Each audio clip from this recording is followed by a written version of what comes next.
Hi there. आज की video के अंदर आपको ECU 401 इकोनॉमिक्स के लेक्चर नंबर 23 से लेकर 38 तक करवाए जाएंगे और मेन पॉइंट्स आपको करवाए जाएंगे। ये स्लाइड्स भी आपसे शेयर की जाएंगी। तो जो पहला लेसन है आज की इस वीडियो का वो है लेक्चर नंबर 23, जिसका टाइटल है market structures continued and welfare economics. इसके अंदर सबसे पहले है price stability in non collusive oligopolies kinked demand curve. जहाँ पर नॉन कोलिसिव ओलिगोपोली होती है वहाँ पर किंग डिमांड कर्व होता है। एक ऐसा कर्व जो कि स्टिकनेस को एक्सप्लेन करता है, जो प्राइस की स्टिकनेस होती है। और ये कर्व दो हिस्सों के अंदर डिवाइड होता है। नॉर्मल जो डिमांड कर्व होता है वो एक ही होता है, जो डाउनवर्ड स्लोपिंग होता है, लेकिन एक ऐसा डिमांड कर्व जो दो हिस्सों में डिवाइड है, क्योंकि दो एजम्पशन के ऊपर बेस करता है कि अगर फर्म प्राइस बढ़ाएगी, एक फर्म प्राइस बढ़ाएगी, बाकी फर्म्स प्राइस नहीं बढ़ाएंगे और इसी वजह से एक फर्म का नुकसान होगा क्योंकि उसके कस्टमर लूज हो जाएंगे। और दूसरी फर्म, अगर एक फर्म प्राइस घटाएगी तो बाकी सारी फर्म्स भी प्राइस घटा देंगी। तो ये एक ऐसी सिचुएशन होती है और यही चीज़ यहाँ पर ग्राफ के जरिए आपको दिखाया जा रहा है। दो हिस्सों में डिवाइड है। सो अगर हम ऊपर से अबव द किंग देखें, अगर ऊपर वाला हिस्सा देखें ग्राफ का, तो वो है इलास्टिक, डिमांड इलास्टिक, और नीचे वाला डिमांड इज इन इलास्टिक है। तो ये दो हिस्सों में डिवाइड है। सो दो सेगमेंट है, एक रिलेटिवली मोर इलास्टिक सेगमेंट, प्राइस अगर बढ़ता है, और relatively less elastic segment, price जो है वो घटने के लिए है। सो नॉन प्राइस कंपटीशन जो कि बेस करता है एडवर्टाइजिंग के ऊपर, जैसे कि अगर हम मिसाल लें, ये बेस करता है प्राइस के अलावा दूसरे फैक्टर्स के ऊपर, जैसे कि एडवर्टाइजिंग है। और ओलिगोपोली के अंदर अगर हम पब्लिक इंटरेस्ट की बात करें तो ओलिगोपोली में क्या होता है कि फर्म आपस में कोलूड करती है, फॉर्म करती है कार्टेल, और वो मोनोपोली के फायदे उठाती हैं। सो पब्लिक जो वो ट्रबल में आ सकती है अगर फर्म जो वो कोलूड कर जाए, क्योंकि वो मोनोपोली की तरह बिहेव करती हैं। और पाकिस्तान में भी गाड़ियों की कंपनी ने कुछ ऐसा ही किया था। उसके बाद है फिर वेलफेयर इकोनॉमिक्स। सो वेलफेयर इकोनॉमिक्स का मतलब क्या है, इसके अंदर नाम से ही पता चल रहा है कि वेलफेयर की बात की जा रही है, यानी कि ऑप्टिमल एलोकेशन करना इकोनॉमिक रिसोर्सेज का, गुड्स और सर्विसेज का। क्योंकि रिसोर्सेज जो होते हैं वो लिमिटेड होते हैं, तो उनका ऑप्टिमल एलोकेशन की जाए ताकि प्रोमोट किया जाए सोशल वेलफेयर को। उसके बाद है marginal private cost of advertising. Private cost है तो किसी फर्म की कॉस्ट है, सोशल कॉस्ट नहीं है, और मार्जिनल है तो एडिशनल, यानी कि एक ऐसी कॉस्ट एडवर्टाइजिंग की जो कि हर एडिशनल टीवी कमर्शियल या न्यूज़ पेपर एडवर्टाइजिंग पे एक फर्म को बर्दाश्त करना पड़ती है। उसके बाद है मार्जिनल सोशल बेनिफिट। सोशल की बात हो रही है तो पूरी की पूरी सोसाइटी की, तो एक ऐसी मार्जिनल सोशल कॉस्ट, बेनिफिट नहीं मिलकर कॉस्ट। सोशल कॉस्ट से मुराद वो कॉस्ट जो कि पूरी की पूरी सोसाइटी बर्दाश्त करती है। और मार्जिनल सोशल कॉस्ट से मुराद ये बराबर है मार्जिनल प्राइवेट कॉस्ट जो कि एक फर्म बर्दाश्त करती है, प्लस कोई दूसरी कॉस्ट जो कि पूरी की पूरी सोसाइटी बर्दाश्त करती है जब कभी भी प्रोडक्शन होती है एडिशनल गुड की। उसके बाद आता है फिर कॉन्सेप्ट ऑफ एक्सटर्नैलिटी। एक्सटर्नैलिटी का मतलब ये होता है कि एक बेनिफिट या कॉस्ट अनरिलेटेड पार्टी को बर्दाश्त करना पड़ता है जब कभी भी कोई इकोनॉमिक एक्टिविटी होती है, उसको हम एक्सटर्नैलिटी कहते हैं। तो ये पॉजिटिव भी हो सकती है, नेगेटिव भी। पॉजिटिव तब है जब फ़ायदा हो रहा है किसी पार्टी को, अनरिलेटेड पार्टी को, और नेगेटिव है जब नुकसान हो रहा है। जैसे कि कोई फ्लावर्स लगाता है तो फ्लावर्स की जो स्मेल है उससे फ़ायदा हो रहा है थर्ड पार्टी को भी, लेकिन उसने उसके लिए ना तो पे किया है, फ्लावर्स को के लिए ना पे किया है और ना उसको सेल किया है, तो वो थर्ड पार्टी है, लेकिन तब भी लोगों को, आसपास के लोगों को उसका फ़ायदा हो रहा है। और इसी तरह से एक बहुत अहम एग्जांपल है नेगेटिव एक्सटर्नैलिटी के। एक केमिकल प्रोड्यूसिंग फर्म है जो कि टॉक्सिक वेस्ट मटेरियल प्रोड्यूस करती है। केमिकल्स तो फ़ायदेमंद है, लेकिन जो टॉक्सिक वेस्ट मटेरियल है उससे नुकसान हो रहा है, वो उसको रिवर में फेंक देते हैं। रिवर के अंदर फिश मर रही हैं और उससे फिशरमैन जो है उसको नुकसान हो रहा है, और दूसरी तरफ जो फार्मर है उसको भी नुकसान हो रहा है, क्योंकि जो वाटर है रिवर का वो भी टॉक्सिक हो चुका है, जहरीला हो चुका है। अब इसी चीज़ का ग्राफ यहाँ पर दिखाया जा रहा है। ज़्यादातर जो केमिकल प्रोड्यूसिंग फर्म होती है वो ओलिगोपोली फर्म होती है, इसी वजह से ग्राफ जो है ओलिगोपोली का है। सो एनसी जहाँ पर एमआर के बराबर है, इनके मार्जिनल रेवेन्यू जब मार्जिनल कॉस्ट के बराबर है, वहीं पर प्रोडक्शन हो रही है और प्राइस चार्ज हो रहा है। तो P1 प्राइस चार्ज है और Q जो है इसकी क्वांटिटी है। लेकिन नेगेटिव एक्सटर्नैलिटी की वजह से MC जो है वो MSC में कन्वर्ट हो जाएगा, यानी कि मार्जिनल सोशल कॉस्ट में कन्वर्ट हो जाएगा, शिफ्ट हो जाएगा। एक्चुअली शिफ्ट जब हो जाएगा वो कर्व, तो फिर प्राइस भी इसकी बढ़ जाएगी, P2 हो जाएगी, और क्वांटिटी भी इसकी कम होगी। किस वजह से? क्योंकि नेगेटिव एक्सटर्नैलिटी मौजूद है। उसके बाद फिर ऑप्टिमल लेवल ऑफ प्रोडक्शन। अब ऑप्टिमल लेवल ऑफ प्रोडक्शन में यहाँ बात जो की जा रही है वो असल में social optimal level of production की बात की जा रही है। एक ऐसा लेवल प्रोडक्शन का जहाँ पर एक्सटर्नैलिटी को फुली इंटरनलाइज किया जाता है। उसके बाद आता है फिर टैक्स। टैक्स क्या करता है? सबको पता है टैक्स क्या करता है। टैक्स से जो वो प्राइस के अंदर इजाफा होता है, शिफ्ट होता है डिमांड कर्व। और उसके बाद है फिर market failure. So market failure का मतलब क्या होता है? इसके नाम से पता चल रहा है कि मार्केट जो है एक तरह से फेल हो गई। मार्केट फेलियर तब होता है जब इनएफिशिएंट एलोकेशन होती है रिसोर्सेज की। उसके बाद आता है फिर मेरिट गुड्स। मेरिट गुड्स से मुराद वो गुड्स होते हैं जो कि गवर्नमेंट चाहती है कि लोग ज़्यादा कंज्यूम करें, जैसे कि एजुकेशन इसकी एक बहुत बड़ी एग्जांपल है। और यहाँ पर उसी का ग्राफ दिखाया जा रहा है हमें। तो पहले जो है वो ग्राफ जो है वो है MPP यानी कि मार्जिनल प्राइवेट कॉस्ट, और MPC marginal MPP marginal private benefit है, और MPC मार्जिनल प्राइवेट कॉस्ट है। तो जहाँ पर ये दोनों मिल रहे हैं वहीं पर प्राइस चार्ज हो रहा है, यानी कि P1 प्राइस चार्ज हो रहा है, Q1 जो है वो क्वांटिटी है, लेकिन इसकी मार्जिनल सोशल कॉस्ट ज़्यादा है मार्जिनल प्राइवेट बेनिफिट्स के मुकाबले में। तो MBP शिफ्ट हो जाएगा MS की तरफ। जब वो MS की तरफ शिफ्ट होगा तो प्राइस जो है वो P1 से P2 हो जाएगी, और क्वांटिटी जो है वो Q1 से Q2 हो जाएगी।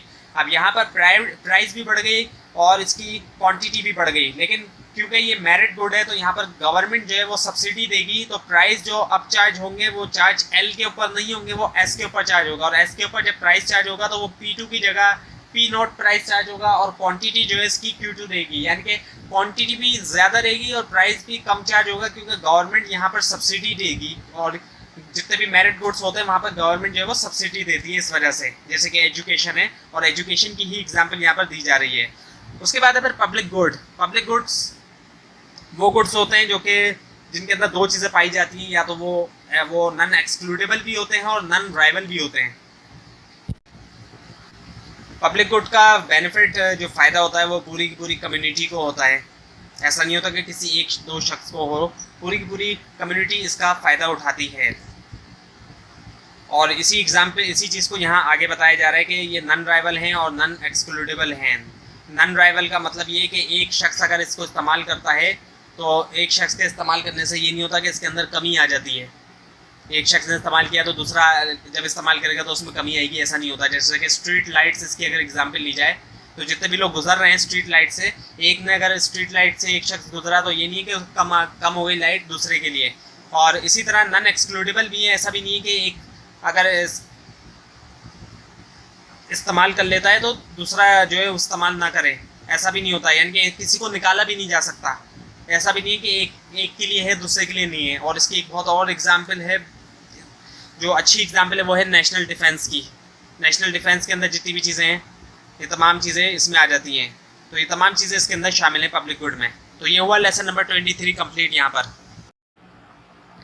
नाउ द लेक्चर नंबर 24 जिसका टाइटल है वेलफेयर इकोनॉमिक्स कंटिन्यूड। इसके अंदर सबसे पहले है the market for factors of production. So factors of production से मुराद लैंड, लेबर, कैपिटल और एंटरप्रेन्योरशिप होते हैं। फर्म जो है वो डिमांड करती है फैक्टर्स को, और हाउस होल्ड जो है वो सप्लाई करते हैं फैक्टर्स को। सो जो डिमांड होती है फैक्टर्स ऑफ प्रोडक्शन की, और अगर हम इसके अंदर लेबर की स्पेशली बात करें तो वो ड्राइव डिमांड होती है, यानी कि लेबर जिन चीज़ों को बनाता है अगर उन चीज़ों की डिमांड होगी तो ही लेबर की डिमांड होगी, अदरवाइज लेबर की डिमांड नहीं होगी। उसके बाद फिर लीजर। लीजर से मुराद क्या है? वो टाइम जब कोई वर्कर जो है, लेबर जो है वो काम नहीं कर रहा है, यानी कि जिसको हम फ्री टाइम भी कह सकते हैं। उसके बाद है मार्जिनल डिसयूटिलिटी ऑफ वर्क। वैसे मार्जिनल डिसयूटिलिटी का मतलब ये कि जब एक कमोडिटी की कंजम्पशन एक नंबर ऑफ यूनिट को क्रॉस कर देती है, नॉर्मल नंबर ऑफ यूनिट को क्रॉस कर लेती है, तो उससे नेगेटिव सेटिस्फेक्शन आती है कस्टमर को, पॉजिटिव के बजाय नेगेटिव सेटिस्फेक्शन आती है। और मार्जिनल डिसयूटिलिटी ऑफ वर्क के मुताबिक नेगेटिव इम्पैक्ट होता है जो वर्किंग होती है लेबर की एक एडिशनल यूनिट ऑफ टाइम में, जब उसको क्रॉस कर लिया जाता है। अभी ये आगे थोड़ी डिटेल आएगी इसकी तो आपको समझ में आएगा। उसके बाद है फिर अपॉर्चुनिटी कॉस्ट। अपॉर्चुनिटी कॉस्ट जो वर्किंग की है वो है लीजर, जो कि आपको बताया गया था कि फ्री टाइम है। उसके बाद है supply and demand for labour, for supply and demand curve for labour. So जो सप्लाई कर्व होता है वो बैकवर्ड बेंडिंग हो जाता है एक सर्टेन वेज रेट के बाद। और ये किस तरीके से होता है ये अब आपको यहाँ पर दिखाया जा रहा है कि ये कर्व जो है वो ऊपर जाता जा रहा है। एक्स से नीचे अगर आप देखें तो ये कर्व ऊपर की तरफ जाता जा रहा है, उस वक्त सब्स्टिट्यूट इफेक्ट्स डोमिनेट कर रहा है। लेकिन जब एक्स को क्रॉस कर लेती है वेजेस तो फिर इनकम इफेक्ट डोमिनेट करता है, यानी कि अब वर्कर जो है वो कम काम करना चाहेगा, क्योंकि एक्स क्रॉस करने के बाद वर्कर की जो वेजेस हैं वो बहुत ज़्यादा बढ़ चुकी है और वर्कर जो है वेल्थी हो चुका है। अब जब वर्कर वेल्थी हो चुका है तो फिर वो ज़्यादा काम नहीं करना चाहेगा, वो चाहेगा कि वो कम काम करे। इसी वजह से कर्व जो है वो बैकवर्ड बेंडिंग हो रहा है। उसके बाद है the value of marginal product of labour VMPL। सो जो वैल्यू है marginal product of labour VMPL वो बराबर है marginal physical product of labour MPPL multiply by PI। उसके बाद है फिर रेंट। सो रेंट का क्या मतलब है? रेंट से मुराद वो अमाउंट या वो पेमेंट जो कि पे की जाती है हायर करने के लिए फैक्टर्स ऑफ प्रोडक्शन को। उसके बाद है फिर net present value and discounting. So net present value क्या है? एक एनालिसिस टूल है जिसका इस्तेमाल करके डिसाइड किया जाता है कि इन्वेस्ट किया जाए एक कैपिटल एसेट में या नहीं इन्वेस्ट किया जाए। एक नेगेटिव अगर नेट प्रेजेंट वैल्यू आती है तो वो इंडिकेट करती है कि कंपनी जो है वो लूज़ करेगी पैसा जो प्रपोज्ड इन्वेस्टमेंट है उसके अंदर। और उसके बाद है फिर डिस्काउंटिंग। डिस्काउंटिंग क्या है? एक प्रोसेस है जिसके ज़रिए डिटरमाइन किया जाता है प्रेजेंट वैल्यू पेमेंट की या स्ट्रीम ऑफ पेमेंट की जो कि फ्यूचर में रिसीव होगी, यानी कि वो पेमेंट जो फ्यूचर में रिसीव होनी है उसकी प्रेजेंट वैल्यू जो है वो डिटरमाइन की जाती है डिस्काउंटिंग के ज़रिए। उसके बाद है the economics of information product. ये जो माइक्रो इकोनॉमिक की ब्रांच है जिसके ज़रिए स्टडी किया जाता है कि कैसे इंफॉर्मेशन जो है वो अफेक्ट करती है एक इकोनॉमी को और इकोनॉमिक डिसीजन को। सो इंटरनेट के आने की वजह से क्या हुआ है कि जो marginal cost of distributing information है वो तकरीबन ज़ीरो हो चुकी है, क्योंकि अगर कोई भी प्रोडक्ट आप लॉन्च करते हैं और उसको अगर आप शेयर करते हैं इंटरनेट के ऊपर तो उसकी कॉस्ट ऑलमोस्ट ज़ीरो ही होती है जब उसको शेयर किया जाता है, स्पेशली जो ऑर्गेनिकली जो शेयर किया जाता है। वैसे तो पेड कैंपेन भी चलाई जाती है लेकिन ऑर्गेनिकली शेयर करने की जो उसकी कॉस्ट होती है वो ऑलमोस्ट ज़ीरो होती है। और उसके बाद है फिर एक्सपीरियंस गुड्स। एक्सपीरियंस गुड्स वो गुड्स होते हैं जिनका एक्सपीरियंस जो है वो लाजमी लेना होता है लोगों ने, जब वो इस्तेमाल करते हैं उससे पहले उनको लाजमी एक्सपीरियंस लेना चाहते हैं वो। जब तक एक्सपीरियंस गुड का लोगों को थोड़ा सा फ्लेवर नहीं मिलेगा तो उनको पता नहीं चलेगा उस गुड के बारे में। सो अब आपके सामने यहाँ पर एक एग्जांपल दिखाई जा रही है कि अगर एक टीचर ने अपना लॉन्च करना है एक course, online economic course launch करना है तो उसका ग्राफ दिखाया जा रहा है। सपोज अगर इसकी और ये बताया जा रहा है कि कितनी क्वांटिटीज सेल हो रही हैं, क्यू के अंदर इसकी क्वांटिटीज दिखाई जा रही हैं, टीसी का मतलब टोटल कॉस्ट इसकी 50,000 है, मार्जिनल कॉस्ट इसकी 0 है क्योंकि इंटरनेट पे उसको शेयर की जा रही है उसकी इन्फॉर्मेशन, और एवरेज कॉस्ट जो है वो जितने ज़्यादा क्वांटिटीज़ की सेल होगी तो एवरेज कॉस्ट कम होती चली जाएगी। सो अगर 50 क्वांटिटी है तो एवरेज कॉस्ट 1000, 100 क्वांटिटी सेल होती है एवरेज कॉस्ट 500, 150 क्वांटिटी है तो 330 एवरेज कॉस्ट, और 200 क्वांटिटी सेल होती है 250 एवरेज कॉस्ट, 250 सेल होती है तो एवरेज कॉस्ट 200, और 300 होती है तो 166। अब यहाँ पर ग्राफ में आपको दिखाया जा रहा है एक मुश्किल सा ग्राफ आपको लग रहा है, सिर्फ मेन चीज़ आपने यहाँ पे नोट करनी है कि लॉस आ रहा है जब इस कोर्स को बेचा जा रहा है। अब ये लॉस इस वजह से भी आ रहा है कि ये एक्सपीरियंस गुड है, ये कोर्स है।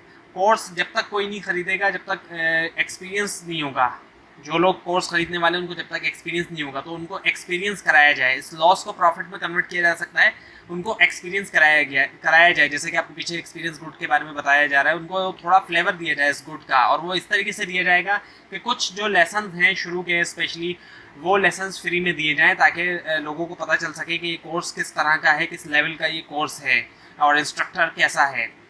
अक्सर आपने देखा होगा कि जो कोर्स सेल हो रहे होते हैं स्पेशली यूडेमी में, तो उसमें कुछ लेसन्स फ्री में दिए जाते हैं और वो इसी वजह से दिए जाते हैं ताकि लोगों को उसका थोड़ा फ्लेवर मिले, लोगों को थोड़ा उसका एक्सपीरियंस मिल सके। तो ये हुआ लेसन नंबर 24 यहाँ पर complete. Now the lecture number 25 जिसका टाइटल है इंट्रोडक्शन टू मैक्रो इकोनॉमिक्स। इसके अंदर मैक्रो इकोनॉमिक्स का सेक्शन जो है वो शुरू हो चुका है। सो मैक्रो इकोनॉमिक्स को समझने के लिए थोड़ी सी इसकी हिस्ट्री समझना ज़रूरी है। So as a subject macroeconomics की जो शुरुआत हुई वो पिछली सदी के अंदर हुई, 1940s के अंदर कॉलेज और यूनिवर्सिटीज़ में इसको एज अ सब्जेक्ट इसकी शुरुआत हुई, और ये तब हुई जब इन्फ्लुएंस आया ब्रिटिश इकोनॉमिस्ट जॉन मैनियार्ड कीन्स का। मैक्रो इकोनॉमिक्स जो है वो ब्रांच है इकोनॉमिक्स की जो कि डील करती है परफॉर्मेंस स्ट्रक्चर और बिहेवियर एक नेशनल इकोनॉमी के एज अ होल, यानी कि जब मैक्रो इकोनॉमिक की बात होगी तो इसके अंदर पूरी की पूरी इकोनॉमी की बात की जाएगी, किसी एक फर्म की या इंडिविजुअल की बात नहीं की जाएगी। उसके बाद फिर एग्रीगेट डिमांड। अब कुछ टर्म्स हैं जो समझना ज़रूरी है मैक्रो इकोनॉमिक को समझने के लिए। एग्रीगेट डिमांड से मुराद टोटल डिमांड होती है फिनिश गुड्स और सर्विस की एक इकोनॉमी के अंदर, और एग्रीगेट सप्लाई होती है, इसका मतलब ये होता है जो टोटल वैल्यू होती है गुड्स और सर्विस जो प्रोड्यूस होते हैं एक इकोनॉमी में एक साल के अंदर। उसके बाद है क्लासिकल इकोनॉमिक्स। मैक्रो इकोनॉमिक्स से पहले जो एक्चुअली मैक्रो इकोनॉमिक्स या फिर हम कीन्सियन इकोनॉमिक्स अगर कहें तो उससे पहले क्लासिकल इकोनॉमिक्स होती थी। और कुछ जो इकोनॉमिस्ट हैं इसमें Adam Smith, David Ricardo, Thomas Malthus और जॉन स्टुअर्ट मिल, ये नाम आते हैं क्लासिकल इकोनॉमिस्ट में। और इसके अलावा कुछ डेफिनेशंस के अंदर विलियम पेटी, जोहन हेनरिक और कार्ल मार्क्स को भी शामिल किया जाता है। और ये जो है एसेंशियली माइक्रो इकोनॉमिस्ट ही थे जितने भी क्लासिकल इकोनॉमिस्ट थे। उस दौर में मैक्रो इकोनॉमिक्स अलग से सब्जेक्ट नहीं था। तो उसके बाद फिर optimal role of government under classical economics. Classical economics में गवर्नमेंट का ऑप्टिमल रोल क्या है? सो गवर्नमेंट का जो ऑप्टिमल रोल था वो था लेसेस फेयर्स। सो लेसेस फेयर्स से मुराद क्या होता है कि ऐसा इकोनॉमिक सिस्टम जिसमें जब ट्रांजैक्शन हो प्राइवेट ग्रुप ऑफ पीपल के दरमियान तो वो फ्री हो बगैर किसी इकोनॉमिक इंटरवेंशन के। सो 1930 से पहले मैक्रो इकोनॉमिक का कोई कॉन्सेप्ट नहीं था। उसके बाद है the concept of invisible hand. Invisible hand का कॉन्सेप्ट एडम स्मिथ ने इंट्रोड्यूस करवाया अपनी बुक वेल्थ ऑफ नेशन के अंदर। एडम स्मिथ के मुताबिक एक इकोनॉमी ज़्यादा बेहतर वर्क कर सकती है फ्री मार्केट सिनारियों में जहाँ पर हर कोई अपने इंटरेस्ट के लिए काम करेगा। और एडम स्मिथ ने एक्सप्लेन किया कि एक इकोनॉमी कंपैरेटिवली वर्क करेगी और फंक्शन करेगी अच्छी तरह अगर गवर्नमेंट जो है वो लोगों को छोड़ दे बाय करने के लिए और सेल करने के लिए फ्रीली, अपने आपस में जो भी वो बाय और सेल करते हैं उसके लिए फ्रीली उनको छोड़ दिया जाए। और एडम स्मिथ ने सजेस्ट किया कि अगर लोगों को अलाउ किया जाए फ्रीली ट्रेड करने के लिए तो जो सेल्फ इंटरेस्टेड ट्रेडर होंगे मार्केट के अंदर वो एक दूसरे के साथ कॉम्पीट करेंगे और उससे जो है वो मार्केट जो है वो उसके अंदर एक पॉजिटिव आउटपुट आएगा इनविजिबल हैंड की मदद से। तो ये कॉन्सेप्ट था इनविजिबल हैंड का। और एक क्लासिकल इकोनॉमिस्ट से उसके मुताबिक उनके मुताबिक जो लॉ है सेज लॉ उसके मुताबिक supply creates its own demand, यानी कि सप्लाई अपनी खुद डिमांड जो है वो क्रिएट करती है। तो ये क्लासिकल का व्यू था। उसके बाद है फिर full employment. So full employment से मुराद क्या होता है?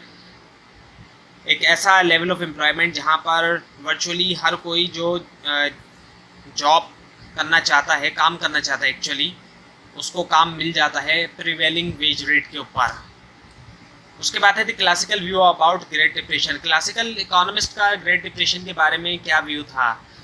जो लो इन्वेस्टमेंट थी ग्रेट डिप्रेशन के दरमियान इनका ये कहना था कि इंटरेस्ट रेट बहुत ज़्यादा है, इस वजह से इन्वेस्टमेंट जो लो है। और इनका इन्होंने जो पॉलिसी रेकमेंड की वो ये की कि सेविंग को बढ़ाया जाए ताकि इंटरेस्ट रेट कम किया जाए और इससे जो है इन्वेस्टमेंट के अंदर इजाफा होगा। और अनएम्प्लॉयमेंट इस वजह से हाई थी कि जो मार्केट मैकेनिज़्म था उसके अंदर रुकावट थी, जो फ्री मार्केट मैकेनिज़्म था उसके अंदर रुकावट थी और उससे वेजेस जो है वो मार्केट क्लियरिंग लेवल के ऊपर नहीं आ पा रही थी। तो ये इनका कहना था। और इसकी जो इन्होंने पॉलिसी रिकमेंडेशन की वो ये की कि जितनी भी ये ऑब्स्ट्रक्शन है, रुकावटें, इनको एलिमिनेट कर दिया जाए। और वो कौन सी रुकावटें हैं? वो हैं बेनिफिट्स जो दिए जाते हैं अनएम्प्लॉयड को, और इसके अलावा टैक्स ऑन इनकम और ट्रेड यूनियन, इनको एलिमिनेट कर दिया जाए। लेकिन क्लासिकल मॉडल जो था वो फेल हो गया। 1930 के बाद क्लासिकल मॉडल जो वो फेल हो गया, ग्रेट डिप्रेशन आया और क्लासिकल मॉडल जो वो सजेस्ट नहीं कर सका सोल्यूशन। और अनएम्प्लॉयमेंट रेट जो था ग्रेट डिप्रेशन के दरमियान 25% था यूएस के अंदर और वेस्टर्न यूरोप के अंदर। उसके बाद फिर कीन्सियन इकोनॉमिक्स का सिलसिला शुरू हुआ जब क्लासिकल मॉडल फेल हो गया सोल्यूशन प्रोवाइड करने के अंदर। इसको कीन्सियन इकोनॉमिक्स, कीन्सियनिज्म या कीन्सियन थ्योरी भी कहा जाता है, जो कि बेस करती है एक ब्रिटिश इकोनॉमिस्ट जॉन मैन्यार्ड कीन्स के आइडियाज़ के ऊपर। और कीन्सियन इकोनॉमिक्स ने प्रमोट किया मिक्स इकोनॉमी को, एक ऐसी इकोनॉमी जिसके अंदर स्टेट और प्राइवेट सेक्टर दोनों ही का इम्पॉर्टेंट जो है वो रोल होता है। और कीन्स ने आर्ग्यू किया कि गवर्नमेंट पॉलिसीज़ का इस्तेमाल करते हुए डिमांड को प्रमोट किया जा सकता है मैक्रो लेवल के ऊपर, और उससे अनएम्प्लॉयमेंट जो होगी, बेरोज़गारी और जो इन्फ्लेशन होगी, महंगाई, उसका मुकाबला किया जा सकता है। कीन्स ने रीज़न दिए ग्रेट डिप्रेशन के और सजेस्ट भी किए सजेशन कि किस तरीके से गवर्नमेंट इनका मुकाबला कर सकती है। जो कीन्स का व्यू था ग्रेट डिप्रेशन के बारे में, वो लो इन्वेस्टमेंट के बारे में ये व्यू था कि इन्वेस्टमेंट लो है क्योंकि फर्म की जो बेरिश एक्सपेक्टेशन है प्रोडक्ट को सेल करने के हवाले से, क्योंकि जो लोगों के पास अगर पैसा नहीं है तो फिर फर्म को भी इंसेंटिव नहीं मिलता था प्रोड्यूस करने के लिए। फर्म का ये सोचना था कि लोगों के पास पैसा नहीं है और अगर वो प्रोड्यूस करेंगे तो कोई उनके प्रोडक्ट को ख़रीदेगा नहीं। सो जो पॉलिसी रेकमेंड की गई वो ये की गई कि हाउस होल्ड को कन्विंस किया जाए इस बात के ऊपर कि वो अपनी कंजम्पशन को बढ़ाएं और अपनी सेविंग को जो है वो घटाएं। सेविंग घटेगी तो कंजम्पशन के अंदर इजाफा होगा और कंजम्पशन में अगर इजाफा होगा तो इसी तरह से जो फर्म्स हैं उनको इंसेंटिव मिलेगा कि वो प्रोड्यूस करें ताकि ज़्यादा से ज़्यादा लोग उनकी चीज़ें ख़रीदें। और अनएम्प्लॉयमेंट जो है वो हाई थी और उसके अंदर इजाफा होता जा रहा था क्योंकि लेबर मार्केट का जो इक्विलिब्रियम था वो हटता जा रहा था फुल एम्प्लॉयमेंट लेवल से। सो पॉलिसी ये रेकमेंड की गई कि हायर मनी पेमेंट जो है वो कंज्यूमर को दी जाए ताकि उनकी जो एबिलिटी है बाई करने की गुड्स को उसके अंदर इजाफा किया जा सके। तो ये हुआ लेसन नंबर 25 यहाँ पर कंप्लीट।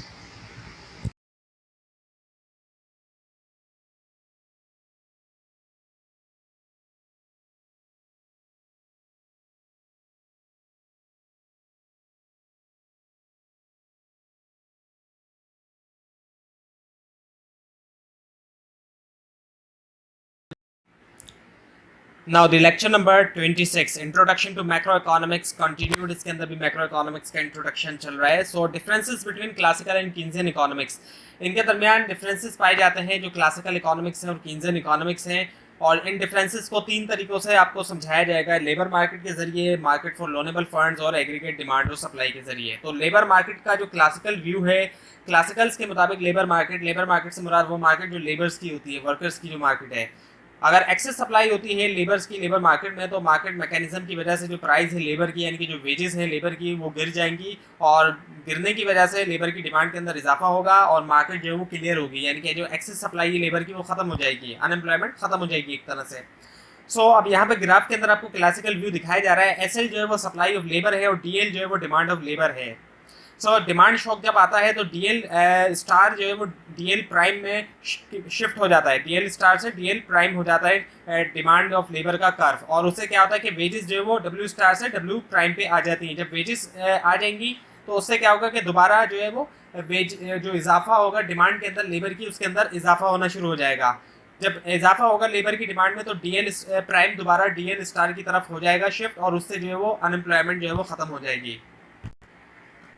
इसी चीज़ को यहाँ लिखा गया है कि एक नेगेटिव डिमांड शॉक जब आता है तो उससे लेबर की डिमांड कम हो जाती है और कर्व जो है वो डाउनवर्ड शिफ्ट हो जाता है। और अगर मार्केट मैकेनिज्म फ्रीली वर्क करता है तो वेजेस जो है वो गिर जाती हैं डब्ल्यू प्राइम के ऊपर, और जब वेजेस गिर जाती है तो डिमांड फॉर लेबर दोबारा बढ़ जाती है और कर्व जो है वो दोबारा शिफ्ट हो जाता है डीएल प्राइम की तरफ। उसके बाद है फिर कीन्सियन व्यू लेबर मार्केट के बारे में। सो कीन्स का ये कहना है कि जब एक्सेस सप्लाई होती है लेबर मार्केट में लेबर की तो जो वेजेस के ऊपर प्रेशर पड़ता है गिरने का तो फर्म उस प्रेशर को नेगेटिव तरीके से देखती हैं, क्योंकि फर्म ये सोचती है कि लोग जो है वो गरीब हो रहे हैं, जब वेजेस गिरेंगी तो लोग गरीब हो रहे हैं तो फर्म को इंसेंटिव नहीं मिलेगा न्यू प्रोडक्शन के लिए। तो उससे क्या होगा कि और ज़्यादा जो है वो डिमांड लेबर की गिरती जाएगी। तो अब यही चीज़ यहाँ ग्राफ से दिखाई जा रही है। एसएल तो है सप्लाई ऑफ लेबर, डीएल जो है वो डिमांड ऑफ लेबर है। सो जब एक बार डिमांड शॉक आया और डिमांड कर्व जो है वो शिफ्ट हो गया डीएल से डीएल प्राइम में और वेज भी जो है वो गिर गई, डब्ल्यू पे आ गई, डब्ल्यू से गिर गई एक्चुअली, डब्ल्यू से गिर के डब्ल्यू प्राइम पे आ गई। तो उसका नतीजा क्या होगा, ये नहीं होगा कि इजाफा होना शुरू हो जाएगा लेबर की जो डिमांड है।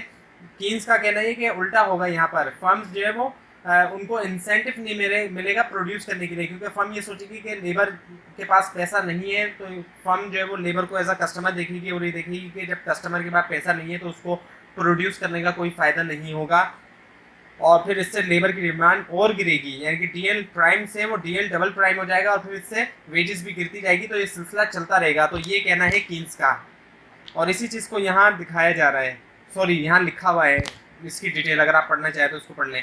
उसके बाद है market for loanable fund the classical view. So जो लोनेबल फंड की मार्केट होती है ये जो है मार्केट ऑफ मनी है। लोनेबल फंड शो करता है सप्लाई ऑफ सेविंग्स को और डिमांड ऑफ फॉर लोन्स को। तो यहाँ पर आप देख सकते हैं, यहाँ पर सप्लाई दिखाई जा रही है एक तरफ जो कि सप्लाई करते हैं, सेविंग से आती है सप्लाई, हाउस होल्ड करते हैं, और नीचे डिमांड जा रही है जो कि इन्वेस्टमेंट फर्म होती है। सो क्लासिकल का ये कहना है कि फर्म जो है वो इन्वेस्ट नहीं कर रही थी ग्रेट डिप्रेशन के दरमियान, क्योंकि इंटरेस्ट रेट जो है वो बहुत ज़्यादा हाई थे और इंटरेस्ट रेट ही जो कॉस्ट ऑफ बोरिंग होता है। सो इनके मुताबिक अगर लोअर कर दिया जाए इंटरेस्ट रेट को तो फर्म को इनकरेज किया जा सकता है इन्वेस्टमेंट को। तो इंडिविजुअल को ज़्यादा से ज़्यादा सेव करना चाहिए ताकि ज़्यादा से ज़्यादा पैसा वो प्रोवाइड कर सकें बैंक को, और ज़्यादा से ज़्यादा फंड सप्लाई होगा उससे इंटरेस्ट रेट गिर जाएगा। तो ये क्लासिकल का कहना है, इसी चीज़ को यहाँ ग्राफ के जरिए दिखाया जा रहा है कि जो सप्लाई का कर्व है वो S0 से S1 की तरफ चला जाएगा, और उससे क्या होगा, इंटरेस्ट रेट कम हो जाएगा और जो अमाउंट ऑफ लोनेबल फंड है उसमें इजाफा होगा और इससे इन्वेस्टमेंट में इजाफा हो जाएगा। तो ये क्लासिकल का कहना है।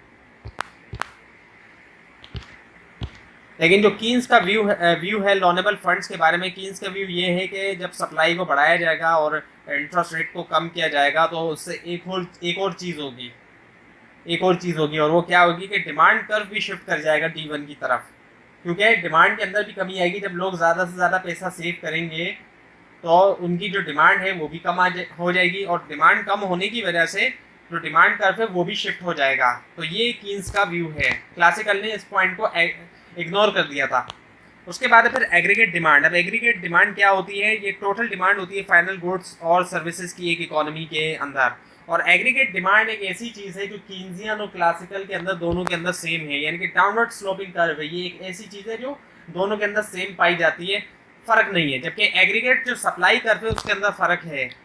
अब एग्रीगेट डिमांड कर्व जो है वो डाउनवर्ड स्लोपिंग क्यों है? उसके कुछ इफेक्ट्स हैं। उस वजह से इंटरेस्ट रेट इफेक्ट है, यानी कि इंडिविजुअल्स और बिजनेस जो है वो बोरो करना चाहते हैं ज़्यादा पैसा लोअर इंटरेस्ट रेट के ऊपर। एक तो ये है इंटरेस्ट रेट इफेक्ट हुआ, और दूसरा ये कि वेल्थ इफेक्ट है। जब प्राइस बढ़ते हैं चीज़ों के तो लोग समझते हैं कि वो गरीब समझते हैं अपने आप को, कि वो गरीब हो रहे हैं। So a rise in real wealth के अंदर इजाफा होता है तो कंजम्पशन के अंदर इजाफा होता है। ये है वेल्थ इफेक्ट। और उसके बाद फिर international purchasing power. So international purchasing power के मुताबिक अगर आपके प्राइस बढ़ेंगे तो लोग जो है वो बाय करेंगे फिर दूसरे कंट्रीज से। उसके बाद फिर factors that shift aggregate demand. अब ये फैक्टर्स वो हैं जो शिफ्ट कर देते हैं कर्व को, और वो फैक्टर ये कि कंज्यूमर जो है वो मोर विलिंग टू स्पेंड, ज़्यादा जो है वो स्पेंड करना चाहता है। सो इसकी एग्जांपल अगर हम देखें तो ईद के दिनों में लोग ज़्यादा स्पेंड जिस तरह करते हैं, जो गिवन प्राइस लेवल होता है उसके ऊपर वो ज़्यादा स्पेंड करते हैं। तो ऐसी सिचुएशन के अंदर डिमांड का जो है वो राइट शिफ्ट कर जाएगा, क्योंकि प्राइस रेट तो वही रहेगा लेकिन उस प्राइस रेट के ऊपर भी लोग ज़्यादा स्पेंड करना चाहेंगे किसी भी फेस्टिवल में, ईद में या किसी और फेस्टिवल के अंदर। तो ऐसी सिचुएशन के अंदर वो डिमांड का जो है वो राइट शिफ्ट कर जाएगा। एक तो ये है, और दूसरा क्या है कि ऑटोनोमस इंक्रीज हो जाता है जब इन्वेस्टमेंट के अंदर बेटर प्रोस्पेक्ट की वजह से, बेटर बिजनेस प्रोस्पेक्ट की वजह से इनके चेंज आना बिजनेस कॉन्फिडेंस में। जब बिजनेस सेक्टर कॉन्फिडेंस फील करते हैं तो वो इन्वेस्ट करते हैं एक तो, और उससे जो है वो बूस्ट मिलता है डिमांड को, तो उससे भी डिमांड का शिफ्ट होता है। और उसके अलावा गवर्नमेंट जो है वो स्पेंड करती है ज़्यादा और टैक्स को कमी करती है। और उसके अलावा है net export rise at all price level, यानी कि चेंज आ जाना फॉरेन कंज्यूमर के व्यू के अंदर, जो प्रेफरेंस है आपकी प्रोडक्ट के बारे में उसके अंदर चेंज आ जाना। तो ये हुआ लेसन नंबर 26 यहाँ पर complete. Now the lesson number 27 जिसका टाइटल है introduction to macro economics continued. अब इसके अंदर सबसे पहले वही है जो डिफरेंस चल रहा है क्लासिकल और कीन्सियन के दरमियान। सो क्लासिकल का जो व्यू है एग्रीगेट सप्लाई के बारे में, इनके मुताबिक एग्रीगेट सप्लाई का जो कर्व है वो वर्टिकल है, यानी बिल्कुल खड़ा हुआ है, क्योंकि इकोनॉमी हमेशा जो है वो फुल एम्प्लॉयमेंट लेवल के ऊपर होती है, यानी कि एक नॉर्मल सी बात है फुल एम्प्लॉयमेंट लेवल होना इनके मुताबिक। सो ये आपके सामने एग्रीगेट सप्लाई का कर्व यहाँ पर मौजूद है जो कि बिल्कुल ही वर्टिकल कर्व है। सो वर्टिकल होने की वजह से जब एग्रीगेट डिमांड कर्व को शिफ्ट किया जाता है तो उसका कोई असर नहीं पड़ता है एग्रीगेट सप्लाई कर्व के ऊपर या आउटपुट लेवल के ऊपर।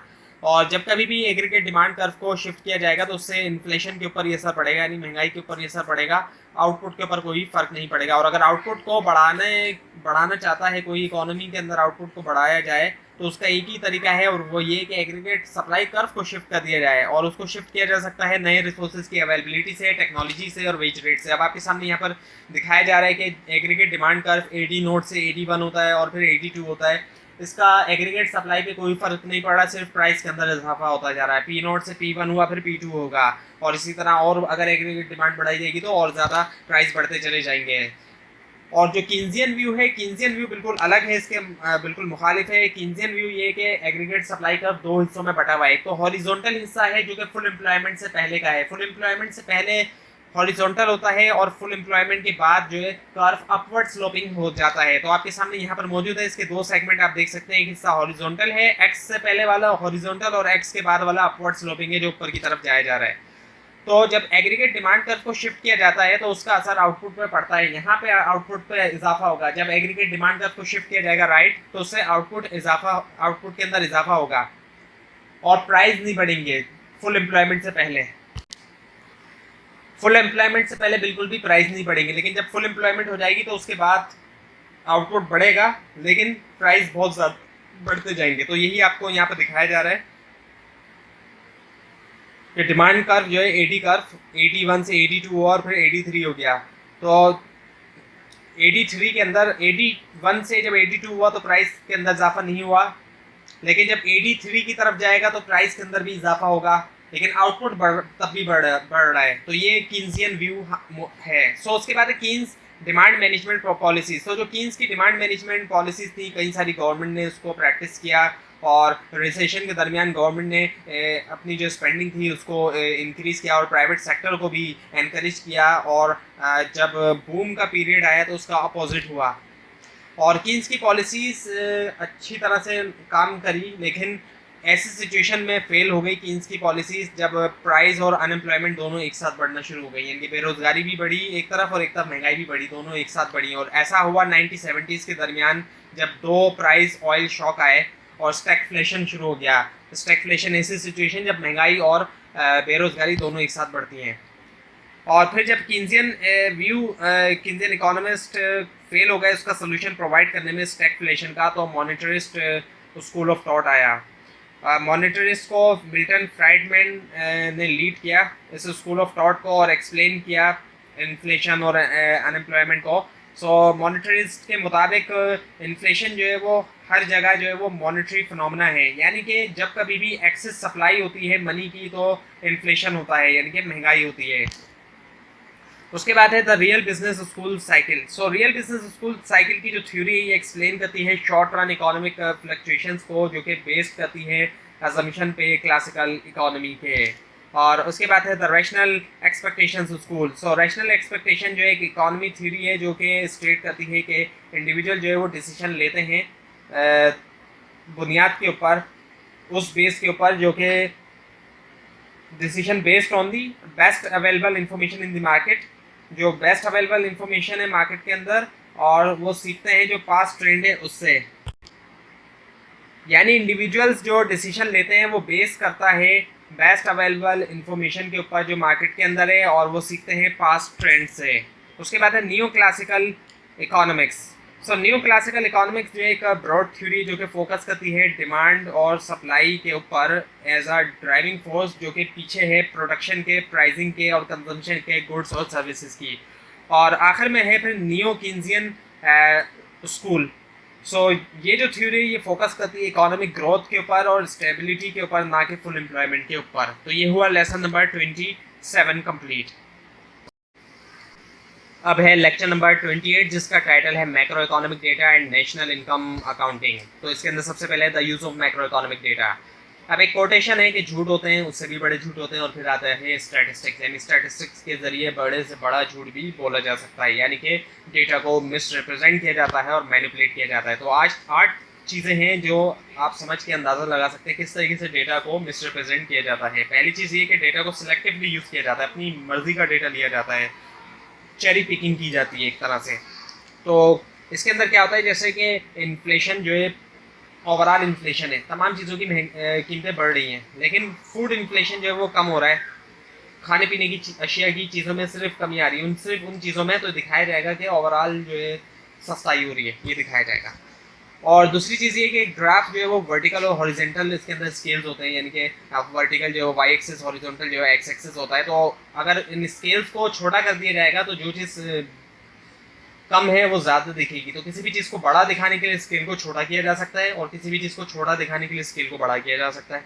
और वैल्यूज़ को एब्सोल्यूट दिखाया जाता है, ना कि प्रोपोर्शनल। जैसे कि टैक्स की परसेंटेज में कमी आ गई 10%, टैक्स लगाया था, गवर्नमेंट ने 8% कर दिया, लेकिन अब सैलरीज बढ़ने की वजह से लोग ज़्यादा टैक्स पे कर रहे हैं। एक शख्स जिसकी 1 लाख सैलरी थी अब उसकी 1.5 लाख हो गई, तो ओवरऑल तो जो एब्सोल्यूट वैल्यू में तो उसकी टैक्स ज़्यादा हो गया, लेकिन परसेंटेज वाइज तो उसका टैक्स कम है। और डिस्ट्रीब्यूशन का क्वेश्चन को भी इग्नोर कर दिया जाता है। ये कहा जाता है कि जीडीपी ग्रो कर गई या इकोनॉमी ग्रो कर गई, लेकिन असल में वो इस वजह से भी ग्रो करती है कि अमीर अमीर बनता गया, इस वजह से भी होता है, उसको गरीब का कोई फ़ायदा नहीं होता। और डेटा जो है वो नॉमिनल या रियल भी हो सकता है। नॉमिनल या रियल से मुराद ये है कि रियल के अंदर इन्फ्लेशन को भी एडजस्ट किया जाता है और नॉमिनल में नहीं किया जाता। जैसे कि ये बताया जाएगा कि सैलरी लोगों की बढ़ रही है, वेजेस बढ़ रही है, तनख्वाहें बढ़ रही हैं, लेकिन क्या हो रहा है कि महंगाई उससे ज़्यादा तेज़ी से बढ़ रही है, तो उसको महंगाई को नहीं बताया जाएगा, तो ये नॉमिनल डेटा कहलाया जाता है। और उसकी बात है कि कुछ ऐसे टाइम पीरियड होते हैं उनको निकाल दिया जाता है, अपनी मर्जी का टाइम पीरियड लिया जाता है। जैसे कि 1990 से लेकर 1995 के दरमियान 4.5 इन ग्रोथ हुई और 3.5% ग्रोथ हुई 88 से 97 के दरमियान। तो देख सकते हैं आप दोनों के अंदर फ़र्क है। और डेटा को एग्रीगेट बताया जाता है और पर कैपिटा इनकम को इग्नोर कर दिया जाता है। जैसे कि कंट्री की नेशनल इनकम इस वजह से ऊपर जा रही है क्योंकि पॉपुलेशन बढ़ रही है, लेकिन पर कैपिटा इनकम में कोई इजाफा नहीं हो रहा। लोगों के पास जितनी पैसा पहले था उतना ही है, लेकिन पॉपुलेशन की वजह से ये कहा जाएगा कि वो नेशनल इनकम ऊपर जा रही है। ये नहीं बताया जाएगा कि पॉपुलेशन की वजह से ऊपर जा रही है। और इसी पॉइंट को, सातवें पॉइंट को हम नेशनल कॉन्टेक्स्ट के ग्रोथ में भी अप्लाई कर सकते हैं कि नेशनल इनकम जो है वो ग्रो कर रही है 5% पर एनुअल के हिसाब से, एनम के हिसाब से, यानी एनुअल, जबकि पॉपुलेशन 6% के हिसाब से ग्रो कर रही है। तो इसका मतलब क्या है कि 1% पर कैपिटा इनकम का तो नुकसान हो रहा है लोगों का। तो इस तरीके से मिसरिप्रेजेंट किया जाता है। अब आपके सामने ये ग्राफ दिखाया जा रहा है, इसके अंदर अगर आप देखें तो इतनी ज़्यादा तेज़ी से ऊपर नहीं जा रहा है ये ग्राफ, लेकिन अगर इसके स्केल्स को छोटा कर दिया जाए, जो हॉरिजॉन्टल और वर्टिकल है इनमें से किसी एक को, अगर वर्टिकल वाले को छोटा कर दिया जाए जो कि 30, 60, 90 तक है, इसको नीचा कर लेकर आ जाएंगे तो ये बहुत ज़्यादा चेंज दिखाई देगा। और अब दिखाया जा रहा है यहाँ पर 5 लोगों की इकोनॉमी है। सपोज करें इकोनॉमी में 5 लोग हैं, ABCD और E। ओल्ड गवर्नमेंट में जो इनकम थी वो थी 100, 10, 120 to 130 और 140। नई गवर्नमेंट आई तो इनकम हो गई 60, 70, 75, 300 और 450। तो अगर एवरेज लेंगे हम मीन के मुताबिक, तो पुरानी गवर्नमेंट के अंदर जो एवरेज था वो था 122 और नई गवर्नमेंट में आया 191। तो देखा जाए तो नई गवर्नमेंट बेहतर है मीन के मुताबिक।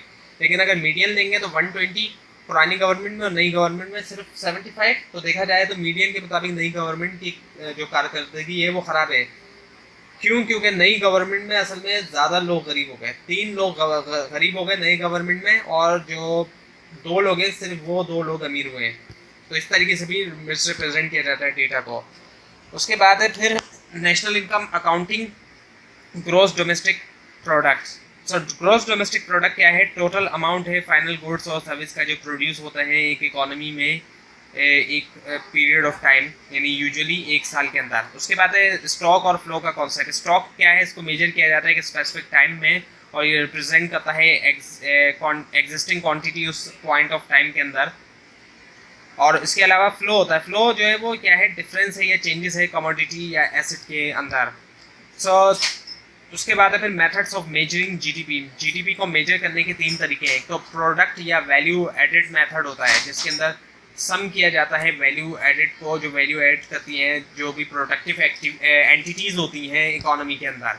और एक्सपेंडिचर मेथड होता है जिसके अंदर कंबाइन किया जाता है कंजम्पशन, इन्वेस्टमेंट, गवर्नमेंट स्पेंडिंग और नेट एक्सपोर्ट्स को। और इसके अलावा है फिर फैक्टर इनकम मेथड, जिसके अंदर समअप किया जाता है जितनी भी इनकम को अर्न करते हैं फैक्टर्स ऑफ प्रोडक्शन इकोनॉमी में। और फैक्टर्स ऑफ प्रोडक्शन से मुराद लैंड, लेबर, कैपिटल और एंटरप्रेन्योरशिप। उसके बाद है फिर value added. So value added का मतलब क्या होता है? डिफरेंस होना, जो वैल्यू ऑफ गुड्स प्रोड्यूस्ड है, जो गुड्स प्रोड्यूस हुए उनकी वैल्यू, और जो कॉस्ट ऑफ मटेरियल और सप्लाई उनके अंदर इस्तेमाल हुआ उनको प्रोड्यूस करने के अंदर, तो उनके डिफरेंस को हम वैल्यू एडेड कहते हैं।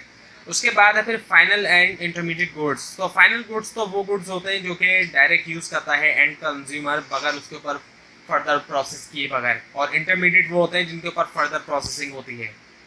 उसके बाद है फिर difference between total value and value added. अब यहाँ पे एग्जांपल दी गई है कि सपोज करें कि एक फर्म ए है जो कि प्रोड्यूस करती है स्टील रॉ आयरन से, और वो उसको सेल करती है 1 लाख में फर्म बी को। सो फर्म बी बाय कर लेती है स्टील को जिसकी वर्थ है 1 लाख की, और उसको प्रोसेस करती है और प्रोड्यूस करती है कार बॉडी जिसकी वर्थ है 2 लाख रुपीज़, और फर्म सी जो है वो बाय कर लेती है कार बॉडी को और उसमें कुछ और पार्ट्स को ऐड करके कंप्लीट कार बनाकर वो उसको 4,50,000 के अंदर वो सेल कर देती है। तो जो जीडीपी होगी वो असल में 4,50,000 होगी। 4,50,000 जीडीपी है, क्योंकि जो फिनिश गुड्स की जो वैल्यू होती है वही जीडीपी के अंदर आएगी। जो फिनिश गुड है वो है कार, वो है 4,50,000। उसके बाद है फिर वैल्यू ऑफ ट्रांजैक्शन। अब जो इसकी वैल्यू ऑफ ट्रांजैक्शन है टोटल इन तीनों की जो ऊपर आपको बताई गई वो है 7,50,000। तो वैल्यू ऑफ ट्रांजैक्शन तो 7,50,000 है, लेकिन जीडीपी जो है वो है 4,50,000। अब आपके सामने एक और एग्जाम्पल यहाँ पर है जो कि थोड़ी कॉम्प्लिकेटेड है। इसके अंदर एक तरफ तो फर्म्स मौजूद है स्टील की, मशीन की, टायर्स की और कार्स की, और दूसरी तरफ सेलर बायर को दिखाया जा रहा है, एक तरफ transactional value.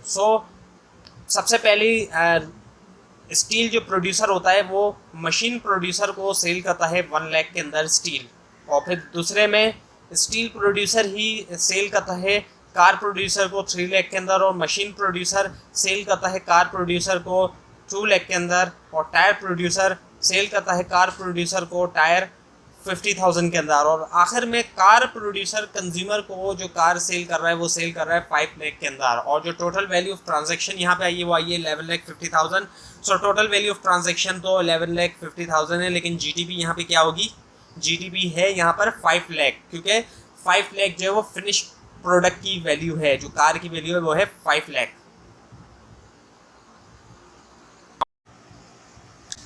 Now the lesson number 29 जिसका टाइटल है macro economic data and national income accounting continued. इसके अंदर सबसे पहले है GDP at factor and market prices. Factor price से मुराद वो प्राइस होती है जिसमें फर्म जो है वो सेल करती है अपना फाइनल आउटपुट कंज्यूमर को, जबकि मार्केट प्राइस के अंदर फैक्टर प्राइस के साथ साथ इनडायरेक्ट टैक्स भी शामिल होता है जो गवर्नमेंट ने लगाया होता है। तो जीडीपी एट फैक्टर को कॉस्ट बराबर होता है GDP at market price minus indirect taxes. उसके बाद है फिर नेट डोमेस्टिक प्रोडक्ट। तो नेट डोमेस्टिक प्रोडक्ट क्या है? जब हम जीडीपी में से डेप्रिसिएशन अलाउंस को निकाल देते हैं, और जीडीपी तो ग्रॉस डोमेस्टिक प्रोडक्ट है, और डेप्रिसिएशन जो है वो क्या है? सो डेप्रिसिएशन जो है लॉस इन दी वैल्यू है, वक्त के साथ साथ लॉस आ जाता है वैल्यू के अंदर एक चीज़ की, तो हर साल डेप्रिसिएशन चार्ज होता है। तो इसकी डिटेल सारी अकाउंटिंग के कोर्स के अंदर पढ़ाई जाती है, यहाँ पे इतना ही काफ़ी है। सो उसके बाद फिर ग्रॉस नेशनल प्रोडक्ट यानी कि जीएनपी। जीएनपी जो है वो वैल्यू होती है मार्केट प्राइजेस की, करंट मार्केट प्राइजेस की, जितने भी फाइनल गुड्स और सर्विस प्रोड्यूस होते हैं एक साल में, और उन फैक्टर्स से प्रोड्यूस होते हैं जो सिटीजन्स ओन करते हैं किसी कंट्री के। सिटीजन्स की बात हो रही है, रेजिडेंट की बात नहीं हो रही, सिटीजन्स की बात हो रही है। सो जीएनपी बराबर होता है GDP plus net factor income from abroad. अब net factor income from abroad का मतलब ये है कि पाकिस्तान की अगर मिसाल लें तो पाकिस्तान में जितने बाहर के लोग आए हुए हैं नेशनलिस्ट, वो यहाँ से अर्निंग करके बाहर भेज देंगे, उसको माइनस कर देंगे, और जितने पाकिस्तानी बाहर हैं वो इनकम यहाँ पे भेज रहे हैं उसको हम ऐड करेंगे, तो हमारे पास net factor income from abroad आ जाएगा। उसके बाद है नेट नेशनल प्रोडक्ट, और इसको हम मैथमेटिकली हासिल करते हैं कैलकुलेट करके, जब जीएनपी में से हम डेप्रिसिएशन अलाउंस निकाल देते हैं। और नेट नेशनल इनकम का मतलब क्या है? नेट नेशनल प्रोडक्ट को अक्सर नेशनल इनकम रेफर किया जाता है। सो नेशनल इनकम और ग्रॉस डोमेस्टिक प्रोडक्ट को अगर हम आपस में देखें इनमें क्या फ़र्क है या क्या क्या कंपेरिजन है। सो नेशनल इनकम से मुराद टोटल इनकम होती है जो अर्न करते हैं सिटीजन्स अर्न करते हैं। गौर करने वाली बात ये कि सिटीजन्स अर्न करते हैं किसी नेशनल इकोनॉमी की, और जो अर्निंग होती है वो कहाँ से आती है? ऑनरशिप की वजह से, रिसोर्सेज की ऑनरशिप की वजह से, जिनका इस्तेमाल किया जाता है प्रोडक्शन में गुड्स की, फाइनल गुड्स की और सर्विसेज की एक साल के अंदर यूजुअली। और उसके बाद है फिर ग्रॉस डोमेस्टिक प्रोडक्ट यानी कि जीडीपी। ये टोटल मार्केट वैल्यू होती है उन तमाम फाइनल गुड्स और सर्विस की जो कि प्रोड्यूस होती है पॉलिटिकल बाउंड्री के अंदर एक इकोनॉमी में, यानी जो बाउंड्रीज हैं एक कंट्री की उसके अंदर जो चीज़ें प्रोड्यूस हो रही हैं। सो यहाँ पे बाउंड्रीज वाला मामला है, कंट्री की बाउंड्रीज का जीडीपी में, और नेशनल इनकम में है सिटीजन्स का मामला। तो ये अहम चीज़ है जो आपने जहन में रखनी है। उसके बाद फिर रियल जीडीपी और nominal GDP. So real GDP की अगर बात करें तो रियल जीडीपी जो है इससे मुराद होता है मार्केट वैल्यू, जिसको मेजर करते हैं कांस्टेंट प्राइसेस में, कांस्टेंट प्राइस में, जबकि नॉमिनल जीडीपी में वो मार्केट वैल्यू होती है जो करंट प्राइस में होती है। अब इसकी एग्जांपल अगर ली जाए, एक बहुत आसान एग्जांपल है, एक कंट्री के अंदर 1000 व्हीकल्स प्रोड्यूस होती हैं, यानी कि एक साल 1000 गाड़ियाँ बनी, उनकी प्राइस है, और फिर दूसरे साल भी 1000 गाड़ियाँ ही बन रही हैं, उनकी जो प्राइस थी वो बढ़ गई। इस वजह से बढ़ गई क्योंकि महंगाई हो गई, इस वजह से बढ़ गई। सो प्राइस बढ़ने की वजह से जीडीपी के अंदर इजाफा हो गया, क्योंकि उनकी जो मार्केट वैल्यू थी वो बढ़ गई। लेकिन वो जो जीडीपी में इजाफा हो रहा है प्राइस बढ़ने की वजह से, वो नॉमिनल जीडीपी में इजाफा हो रहा है, रियल जीडीपी में इजाफा ही नहीं हुआ, क्योंकि रियल जीडीपी कांस्टेंट प्राइस में देखी जाएगी। पिछले साल तो वही प्राइस, अगर पिछले साल की प्राइस हम देखेंगे तो इस हिसाब से देखा जाए तो जीडीपी बढ़ी नहीं है, क्योंकि जो जीडीपी बढ़ी है वो तो सिर्फ महंगाई की वजह से बढ़ी है, तो वो नॉमिनल जीडीपी बढ़ी है, रियल जीडीपी बढ़ी नहीं है, यानी कि असली जीडीपी बढ़ी नहीं, क्योंकि असली जीडीपी तब बढ़ती जब गाड़ियों की प्रोडक्शन में इजाफा होता। अगर 1000 गाड़ियाँ जहाँ प्रोड्यूस हो रही है, अगर 1001 गाड़ी भी प्रोड्यूस हो जाती तो रियल जीडीपी में इजाफा हो जाता, लेकिन उतनी ही गाड़ियाँ जितनी पिछले साल हो रही थी इस साल भी उतनी हो रही हैं। अगर इन्फ्लेशन को निकाल देंगे, महंगाई को निकाल देंगे, तो रियल जीडीपी वही आ जाएगी। तो इस तरह से मेजर किया जाता है। उसके बाद है फिर प्राइस डिफ्लेटर, यानी कि कन्वर्ट करना नॉमिनल जीडीपी को रियल जीडीपी में। और जीडीपी डिफ्लेटर का फार्मूला है GDP deflator is equals to nominal GDP divided by real GDP. और पर कैपिटा जीडीपी का मतलब क्या होता है कि सिंपली जीडीपी जो होती है किसी भी इकोनॉमी की, उसको डिवाइड कर देते हैं जितने भी लोग होते हैं इकोनॉमी में। उसके बाद है परचेसिंग पावर पैरिटी। सो परचेसिंग पावर पैरिटी के अंदर मेजर किया जाता है जो प्राइस होते हैं डिफरेंट कंट्रीज़ में। सो अब इसको ये कंपेयर किया जाता है कि एक चीज़ एक कंट्री में जितने में मिल रही है तो दूसरे कंट्री में वही चीज़ कितने में मिलेगी, इस चीज़ को किया जाता है। अगर एक बर्गर पाकिस्तान में 100 रुपये का है सपोज, तो क्या यूएस में भी पाकिस्तानी रुपीज़ के हिसाब से वो 100 रुपये का मिलेगा? ऑब्वियसली बात है, नहीं मिलेगा। तो इस चीज़ को कंपेयर किया जाता है। और यहाँ पे चाइना की एग्जांपल दी है और स्विट्ज़रलैंड की, कि अगर चाइना की जो पर कैपिटा इनकम है वो स्विट्ज़रलैंड के मुकाबले में बहुत कम है, 160 टाइम स्विट्ज़रलैंड में ज़्यादा है चाइना के मुकाबले में पर कैपिटा इनकम 160 गुना ज़्यादा है। लेकिन स्विट्ज़रलैंड जितना लिविंग स्टैंडर्ड बढ़ाने के लिए एक चाइनीज़ की इनकम इस स्विट्ज़रलैंड के जो रेजिडेंट है उसके बराबर होना ज़रूरी नहीं है। तो ये चीज़ है, तो इस चीज़ को मेजर किया जाता है। उसके बाद फिर पर कैपिटा इनकम और पर्सनल इनकम और डिस्पोजेबल इनकम। सो पर कैपिटा इनकम तो हासिल की जाती है जब नेशनल इनकम को डिवाइड कर दिया जाता है जो टोटल पॉपुलेशन होती है उससे। पर्सनल इनकम क्या होती है? पर्सनल इनकम वो इनकम होती है इंडिविजुअल की जो कि रिसीव करते हैं इंडिविजुअल जब वो डिप्लॉय करते हैं तमाम फैक्टर्स ऑफ प्रोडक्शन जो उनकी मिल्कियत में होते हैं।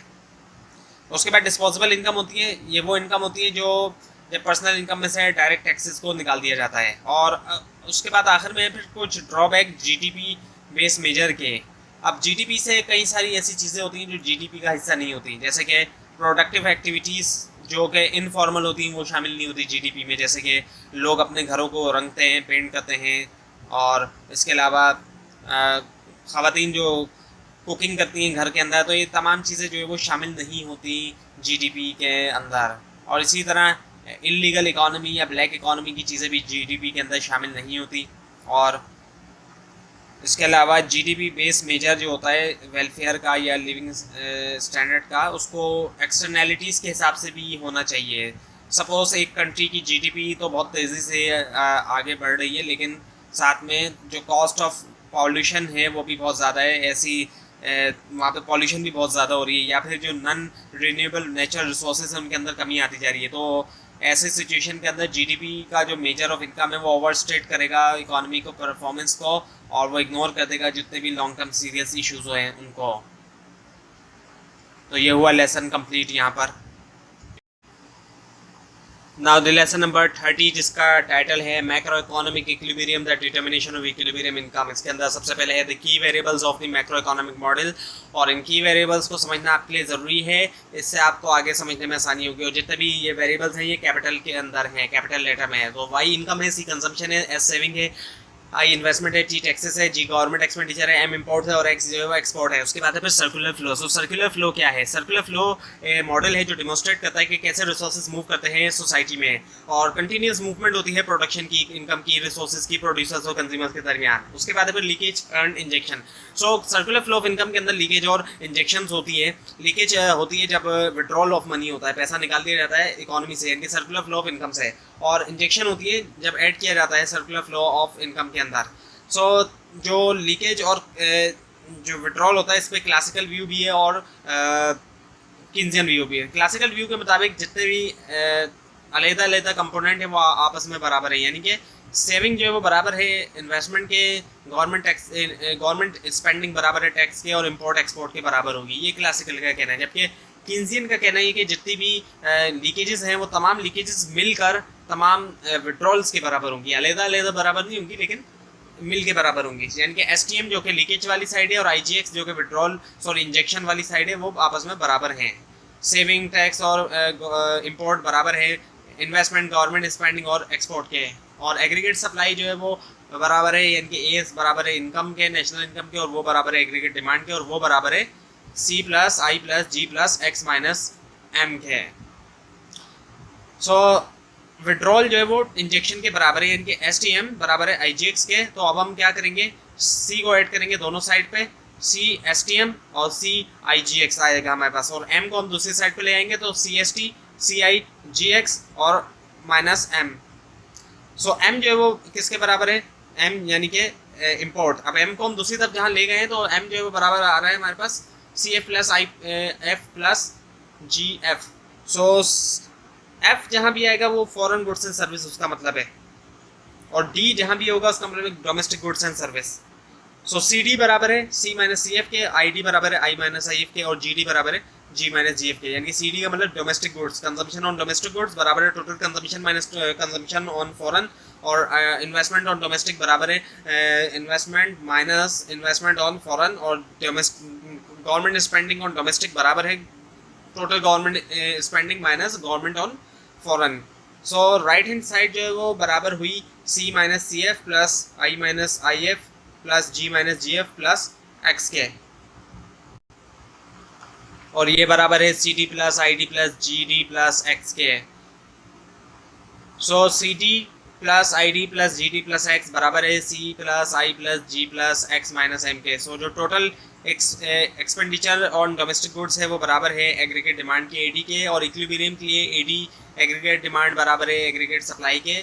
सो सी एस टी बराबर हुआ सी आई जी एक्स माइनस एम के, और लेफ्ट हैंड साइड में सी एस टी बराबर है वाई के, इनके टोटल इनकम के।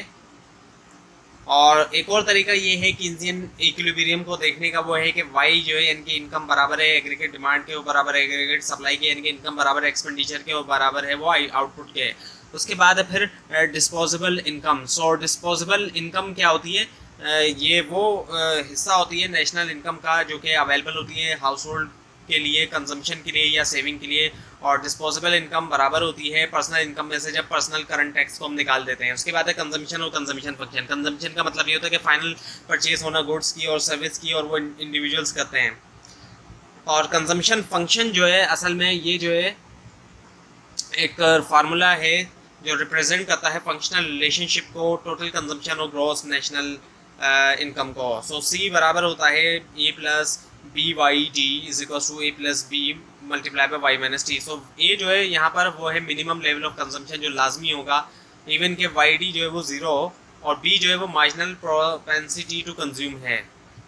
सो अब आपके सामने यहाँ टेबल में दिखाया जा रहा है डिस्पोजेबल इनकम को जो कि बढ़ती जा रही है, कंजम्पशन बढ़ती जा रही है, और सेविंग भी। पहले सेविंग ज़ीरो है, लेकिन जब डिस्पोजेबल इनकम बढ़ी तो कंजम्पशन तो बढ़ी, लेकिन सेविंग में भी इजाफा होगा। जितना हिस्सा बच जाएगा डिस्पोजेबल इनकम में से, जितना हिस्सा हम माइनस कर देंगे कंजम्पशन का, तो वो फिर हमारे पास सेविंग आएगी।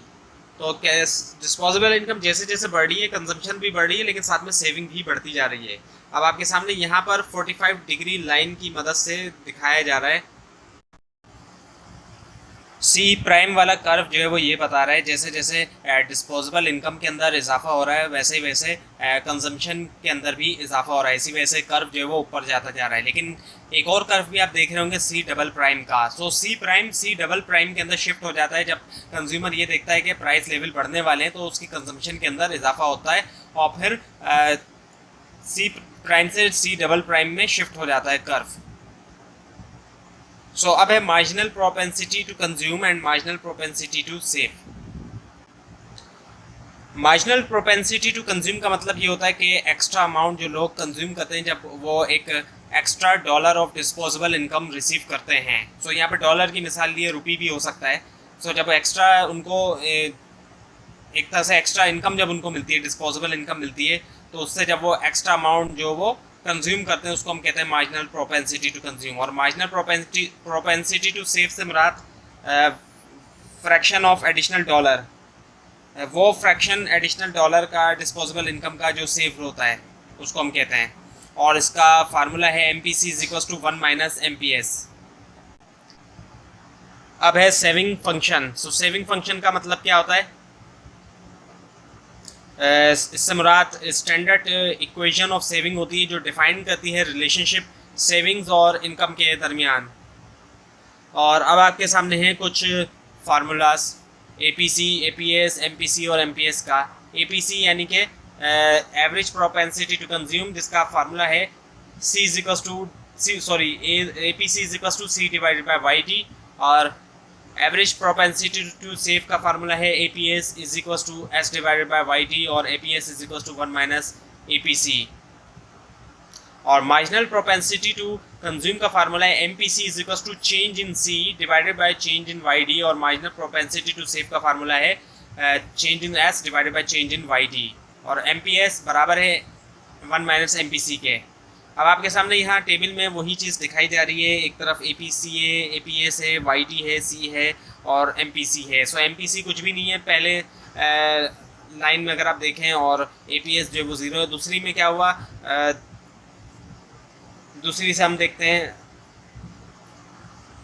ए पी सी। अच्छा, ए पी सी को भी हम देख लेते हैं। पहली लाइन में 500 को 500 से डिवाइड किया गया तो फिर वो 1 ही आया, क्योंकि सी को जब हम वाई डी से डिवाइड करेंगे, सी भी 500 और वाई डी भी 500।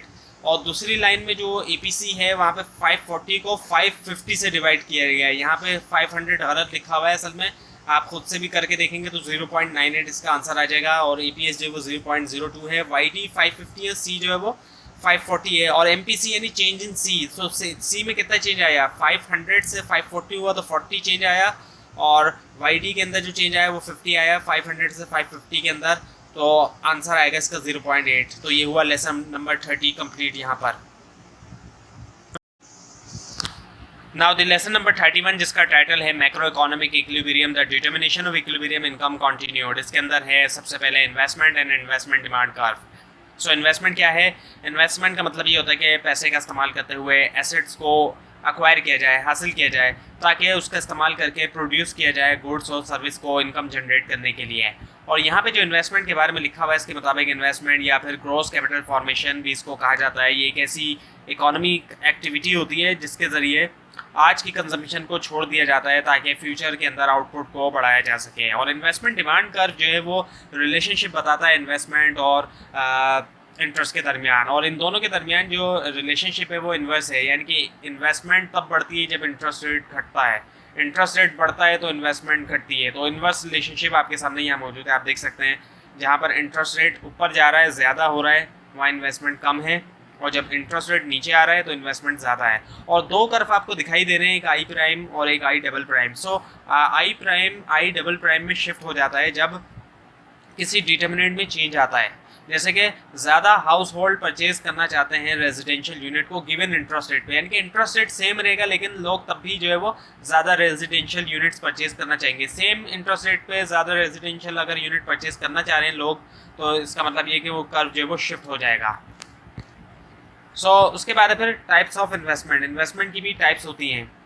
रेजिडेंशियल कंस्ट्रक्शन होती है, यानी कि हाउस होल्ड की कंस्ट्रक्शन, और इसके अलावा नॉन रेजिडेंशियल कंस्ट्रक्शन यानी कि ऑफिस की कंस्ट्रक्शन, और ये जो बिज़नेस या फर्म्स वगैरह करवाती हैं। और इसके अलावा डिमांड होती है प्रोड्यूसर्स ड्यूरेबल की, यानी कि कैपिटल एसेट वगैरह ख़रीदना, और इसके अंदर प्लांट या मशीनरी वगैरह ख़रीदती हैं फर्म्स।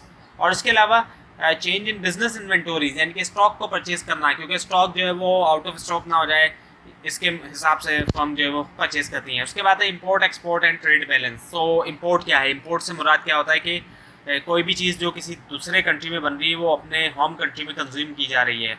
और एक्सपोर्ट से मुराद कोई भी चीज़ जो होम कंट्री में बनती है उसको बाहर किसी दूसरे कंट्री में उसको कंज्यूम किया जाता है। तो ये हुआ इंपोर्ट और एक्सपोर्ट के दरमियान फ़र्क। और ट्रेड बैलेंस, अब ट्रेड बैलेंस क्या है? ट्रेड बैलेंस का मतलब ये होता है कि जब ग्रॉस एक्सपोर्ट में से ग्रॉस इंपोर्ट निकालते हैं तो ट्रेड बैलेंस आ जाता है हमारे पास। और उसके बाद है फिर फिस्कल पॉलिसी। फिस्कल पॉलिसी क्या होती है? फिस्कल पॉलिसी से मुराद ये होता है कि गवर्नमेंट स्पेंडिंग और टैक्स पॉलिसीज़ का इस्तेमाल किया जाए ताकि इन्फ्लुएंस किया जाए इकोनॉमिक कंडीशन को।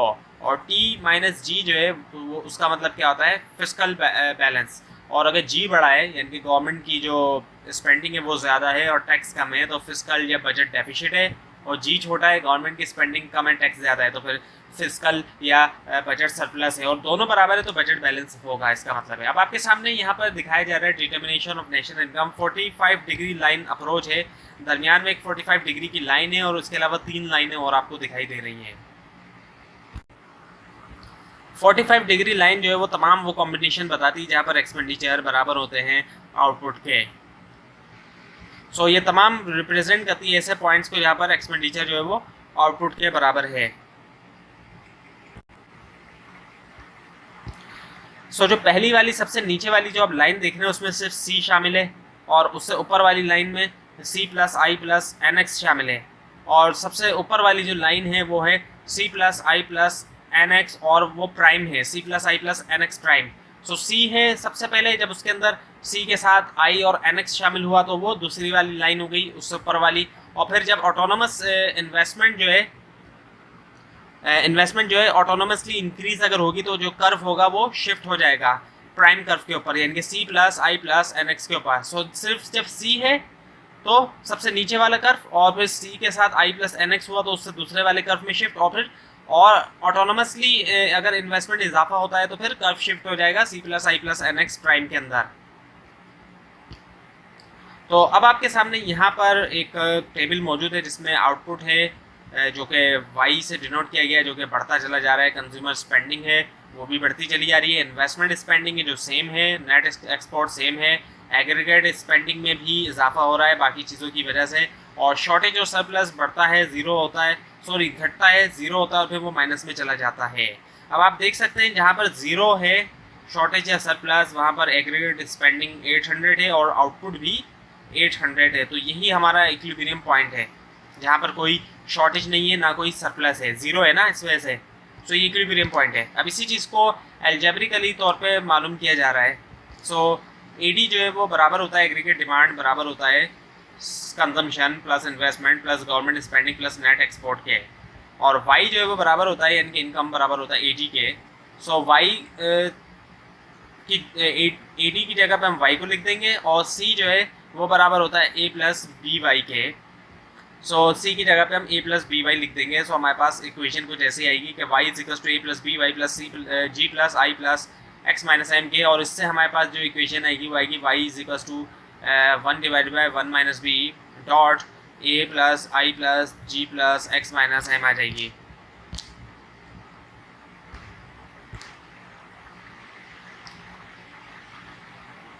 सो कंजम्पशन फंक्शन जो है इसमें सी जो है वो बराबर है A is equal to B Y के, और ए जो है वो क्या है लेवल ऑफ कंजम्पशन है, और बी जो है वो मार्जिनल प्रोपेंसिटी टू कंज्यूम है यानी कि change in Y divided by change in C, Y जो है वो इनकम है। सो कंजम्पशन फंक्शन को कुछ इस तरह लिखा जा सकता है 650 माइनस 610 और सी माइनस 610। अब ये जो वैल्यू ली गई है टेबल से ली गई है दूसरी और तीसरी लाइन से। सो 650 माइनस 610 आप देख सकते हैं तीसरी लाइन में 650 है कंज्यूमर स्पेंडिंग में माइनस 610, और आगे 750 माइनस 700 होगा आउटपुट को हम लिखेंगे। सो यहाँ पर 750 माइनस 700 और y माइनस 700, और c जो है वो बराबर है 0.8 y प्लस 50 के, और y जो है वो बराबर है c plus I plus N X के। सो c जो है वो जब हम c को हम लिखेंगे c की जगह पे जो y वाली इक्वेशन है, सो वो आ जाएगी इक्वेशन हमारे पास y is equal to 0.8 y plus 50 plus 100 plus 10, और जब हम इसको सॉल्व करेंगे तो हमारे पास आंसर 800 आ रहा है। वही 800 आ रहा है जो टेबल के अंदर हमने 800 देखा था जिस तरह से। अब आपके सामने the withdrawal injection approach to equilibrium. अब यहाँ पर जो है वो विड्रॉल और इंजेक्शन दोनों बराबर हैं। कीन्जियन का जो व्यू है वो यही है कि विड्रॉल जितने भी होंगे वो इंजेक्शंस के बराबर होंगे। सो एसटीएम जो है वो विड्रॉल साइड और आईजीएक्स जो है वो इंजेक्शन वाली साइड है। अब यहाँ पर डिफरेंट कॉलम्स हैं, इसमें आउटपुट के अंदर इजाफा होता जा रहा है, सेविंग के अंदर भी इजाफा होता जा रहा है, ग्रॉस इंपोर्ट सेम है, ग्रॉस इन्वेस्टमेंट सेम है, ग्रॉस एक्सपोर्ट्स भी सेम हैं, और G government spending same, taxes same, leakage withdrawal के अंदर चेंजेस आ रही है क्योंकि वो लीकेज विड्रॉल जो है वो उसमें इजाफा हो रहा है।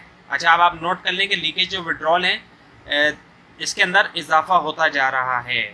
किस वजह से इजाफा हो रहा है? सेविंग की वजह से इजाफा हो रहा है। आप देख सकते हैं सेविंग के अंदर इजाफा होने की वजह से लीकेज और विड्रॉल के अंदर भी यहाँ पे इजाफा होता जा रहा है, और इंजेक्शन जो है वो सेम है, और डिफरेंस यहाँ पे दिखाया जा रहा है कि डिफरेंस कहाँ पे आ रहा है, 200 जहाँ पर है लीकेज और इंजेक्शन जहाँ पर 200 है वहाँ पर 200 है। तो अब ग्राफ के अंदर यही चीज़ दिखाई गई है कि एसटीएम जो लीकेज वाली जो साइड है उसके अंदर इजाफा होता जा रहा है, इसी वजह से ये ऊपर जा रहा है, और जो इंजेक्शन वाली साइड है वो कांस्टेंट है, वो टेबल के अंदर भी आपको दिखाया जा रहा है, वो इंजेक्शन वाली 200 ही है, इसी वजह से इंजेक्शन वाली के अंदर कोई फ़र्क नहीं है, जबकि सेविंग की वजह से लीकेज के अंदर इजाफा हो रहा है, और जहाँ पर दोनों मिलेंगे वही हमारा इक्विलिब्रियम होगा।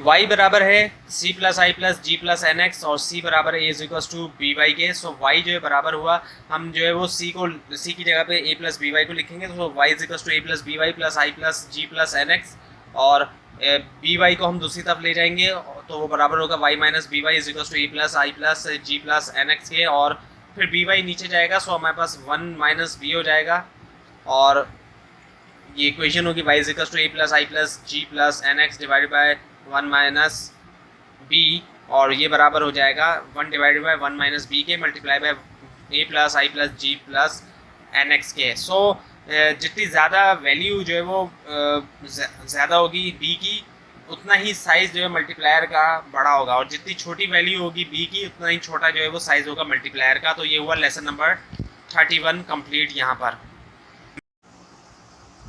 नाउ द लेसन नंबर 32 जिसका टाइटल है macro economic equilibrium, the determination of equilibrium income continued. इसके अंदर सबसे पहले है Keynesian aggregate demand and aggregate supply approach to equilibrium with the 45 degree line approach. तो सबसे पहले इसके अंदर दो ग्राफ आपको दिखाए गए हैं, एक 45 डिग्री लाइन अप्रोच का और कीन्सियन का एग्रीगेट सप्लाई का कर्व। सो नीचे जो 45 डिग्री लाइन है ये दो कर्व को टच करिए, E1 और E2, जो कि एक्सपेंडिचर का है। जब एक्सपेंडिचर शिफ्ट करता है वर्टिकली अपवर्ड तो वो E1 से E2 हो जाता है।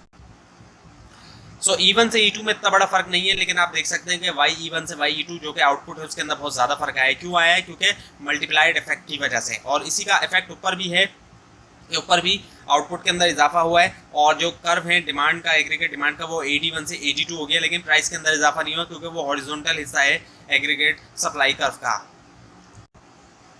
तो इसी चीज़ को यहाँ पे बताया गया है कि जैसे एग्रीगेट एक्सपेंडिचर के अंदर इजाफा होता है, एग्रीगेट डिमांड के अंदर भी इजाफा होता है, और आउटपुट के अंदर भी इजाफा होता है। सो जो चेंज होता है एक्सपेंडिचर में वो तो कम हुआ पीछे, लेकिन जो चेंज हुआ इनकम में वो हायर हुआ क्योंकि मल्टीप्लायर इफेक्ट की वजह से, और हॉरिजॉन्टल पोर्शन था एग्रीगेट सप्लाई का, वहाँ पर प्राइस जो है वो कांस्टेंट है, उनमें इजाफा नहीं हुआ। उसके बाद में कीन्सियन इंट्यूशन अबाउट डी मल्टीप्लायर। सो जो कीन्सियन मल्टीप्लायर है इसके मुताबिक इकोनॉमी जो है वो फ्लोरिश करेगी the more the government spend. और उसके बाद है फिर इन्फ्लेशनरी गैप। अब इन्फ्लेशनरी गैप में आपको दिखाया जा रहा है कि 45 डिग्री लाइन जहाँ पर बराबर है एग्रीगेट डिमांड के, वहीं पर आउटपुट है इक्विलिब्रियम आउटपुट यानी कि YE, लेकिन जो YE है वो असल में फुल एम्प्लॉयमेंट आउटपुट से काफ़ी ज़्यादा है। अब YF फुल एम्प्लॉयमेंट आउटपुट है, तो फुल एम्प्लॉयमेंट आउटपुट से ज़्यादा होने की वजह से इन्फ्लेशनरी गैप आ रहा है। सो इन्फ्लेशनरी गैप तब होता है जब एक इकोनॉमी ऑपरेट करती है अब फुल एम्प्लॉयमेंट के। अब आपके सामने है कीन्स पैराडॉक्स ऑफ थ्रिफ्ट। इसमें ये बताया कि कैसे हायर सेविंग से लोअर नेशनल इनकम होती है। तो W और J, W जो है वो विड्रॉल है और J जो है वो इंजेक्शन है। सो इकोनॉमी जो है वो शुरू में W1 और J पर मौजूद है, जो आउटपुट जो इक्विलिब्रियम आउटपुट है, यानी कि W1 और J जहाँ पे मिल रहा है वो वहाँ पे जो आउटपुट है वो है YE1, लेकिन विड्रॉल के अंदर इजाफा होता है। विड्रॉल के अंदर इजाफा होने की वजह से कर्व जो है वो W1 से W2 की तरफ शिफ्ट हो जाता है, और होने की वजह से क्या होता है कि YE2 का आउटपुट आता है। आउटपुट के अंदर कमी आ गई, लेकिन बात यहाँ पे भी नहीं रुकती, और इंजेक्शन के अंदर भी कमी आती है। एक तरफ विड्रॉल में इजाफा हुआ, दूसरी तरफ इंजेक्शन में कमी आने की वजह से जो J कर्व है वो J प्राइम पे हो जाएगा, और जो आउटपुट होगा वो YE2 से भी गिर कर YE3 पे आ जाएगा। तो इस बात को बताया गया यहाँ पे। उसके बाद है फिर एक्सेलरेटर। सो एक्सेलरेटर क्या है? एक्सेलरेटर से का मतलब ये होता है कि स्मॉल चेंज आने से नेशनल आउटपुट के अंदर ट्रिगर हो सकता है लार्जर चेंज एग्रीगेट इन्वेस्टमेंट के अंदर। और एक्सेलरेटर का फार्मूला है alpha is equals to I divided by change in Y या फिर change in K divided by change in Y.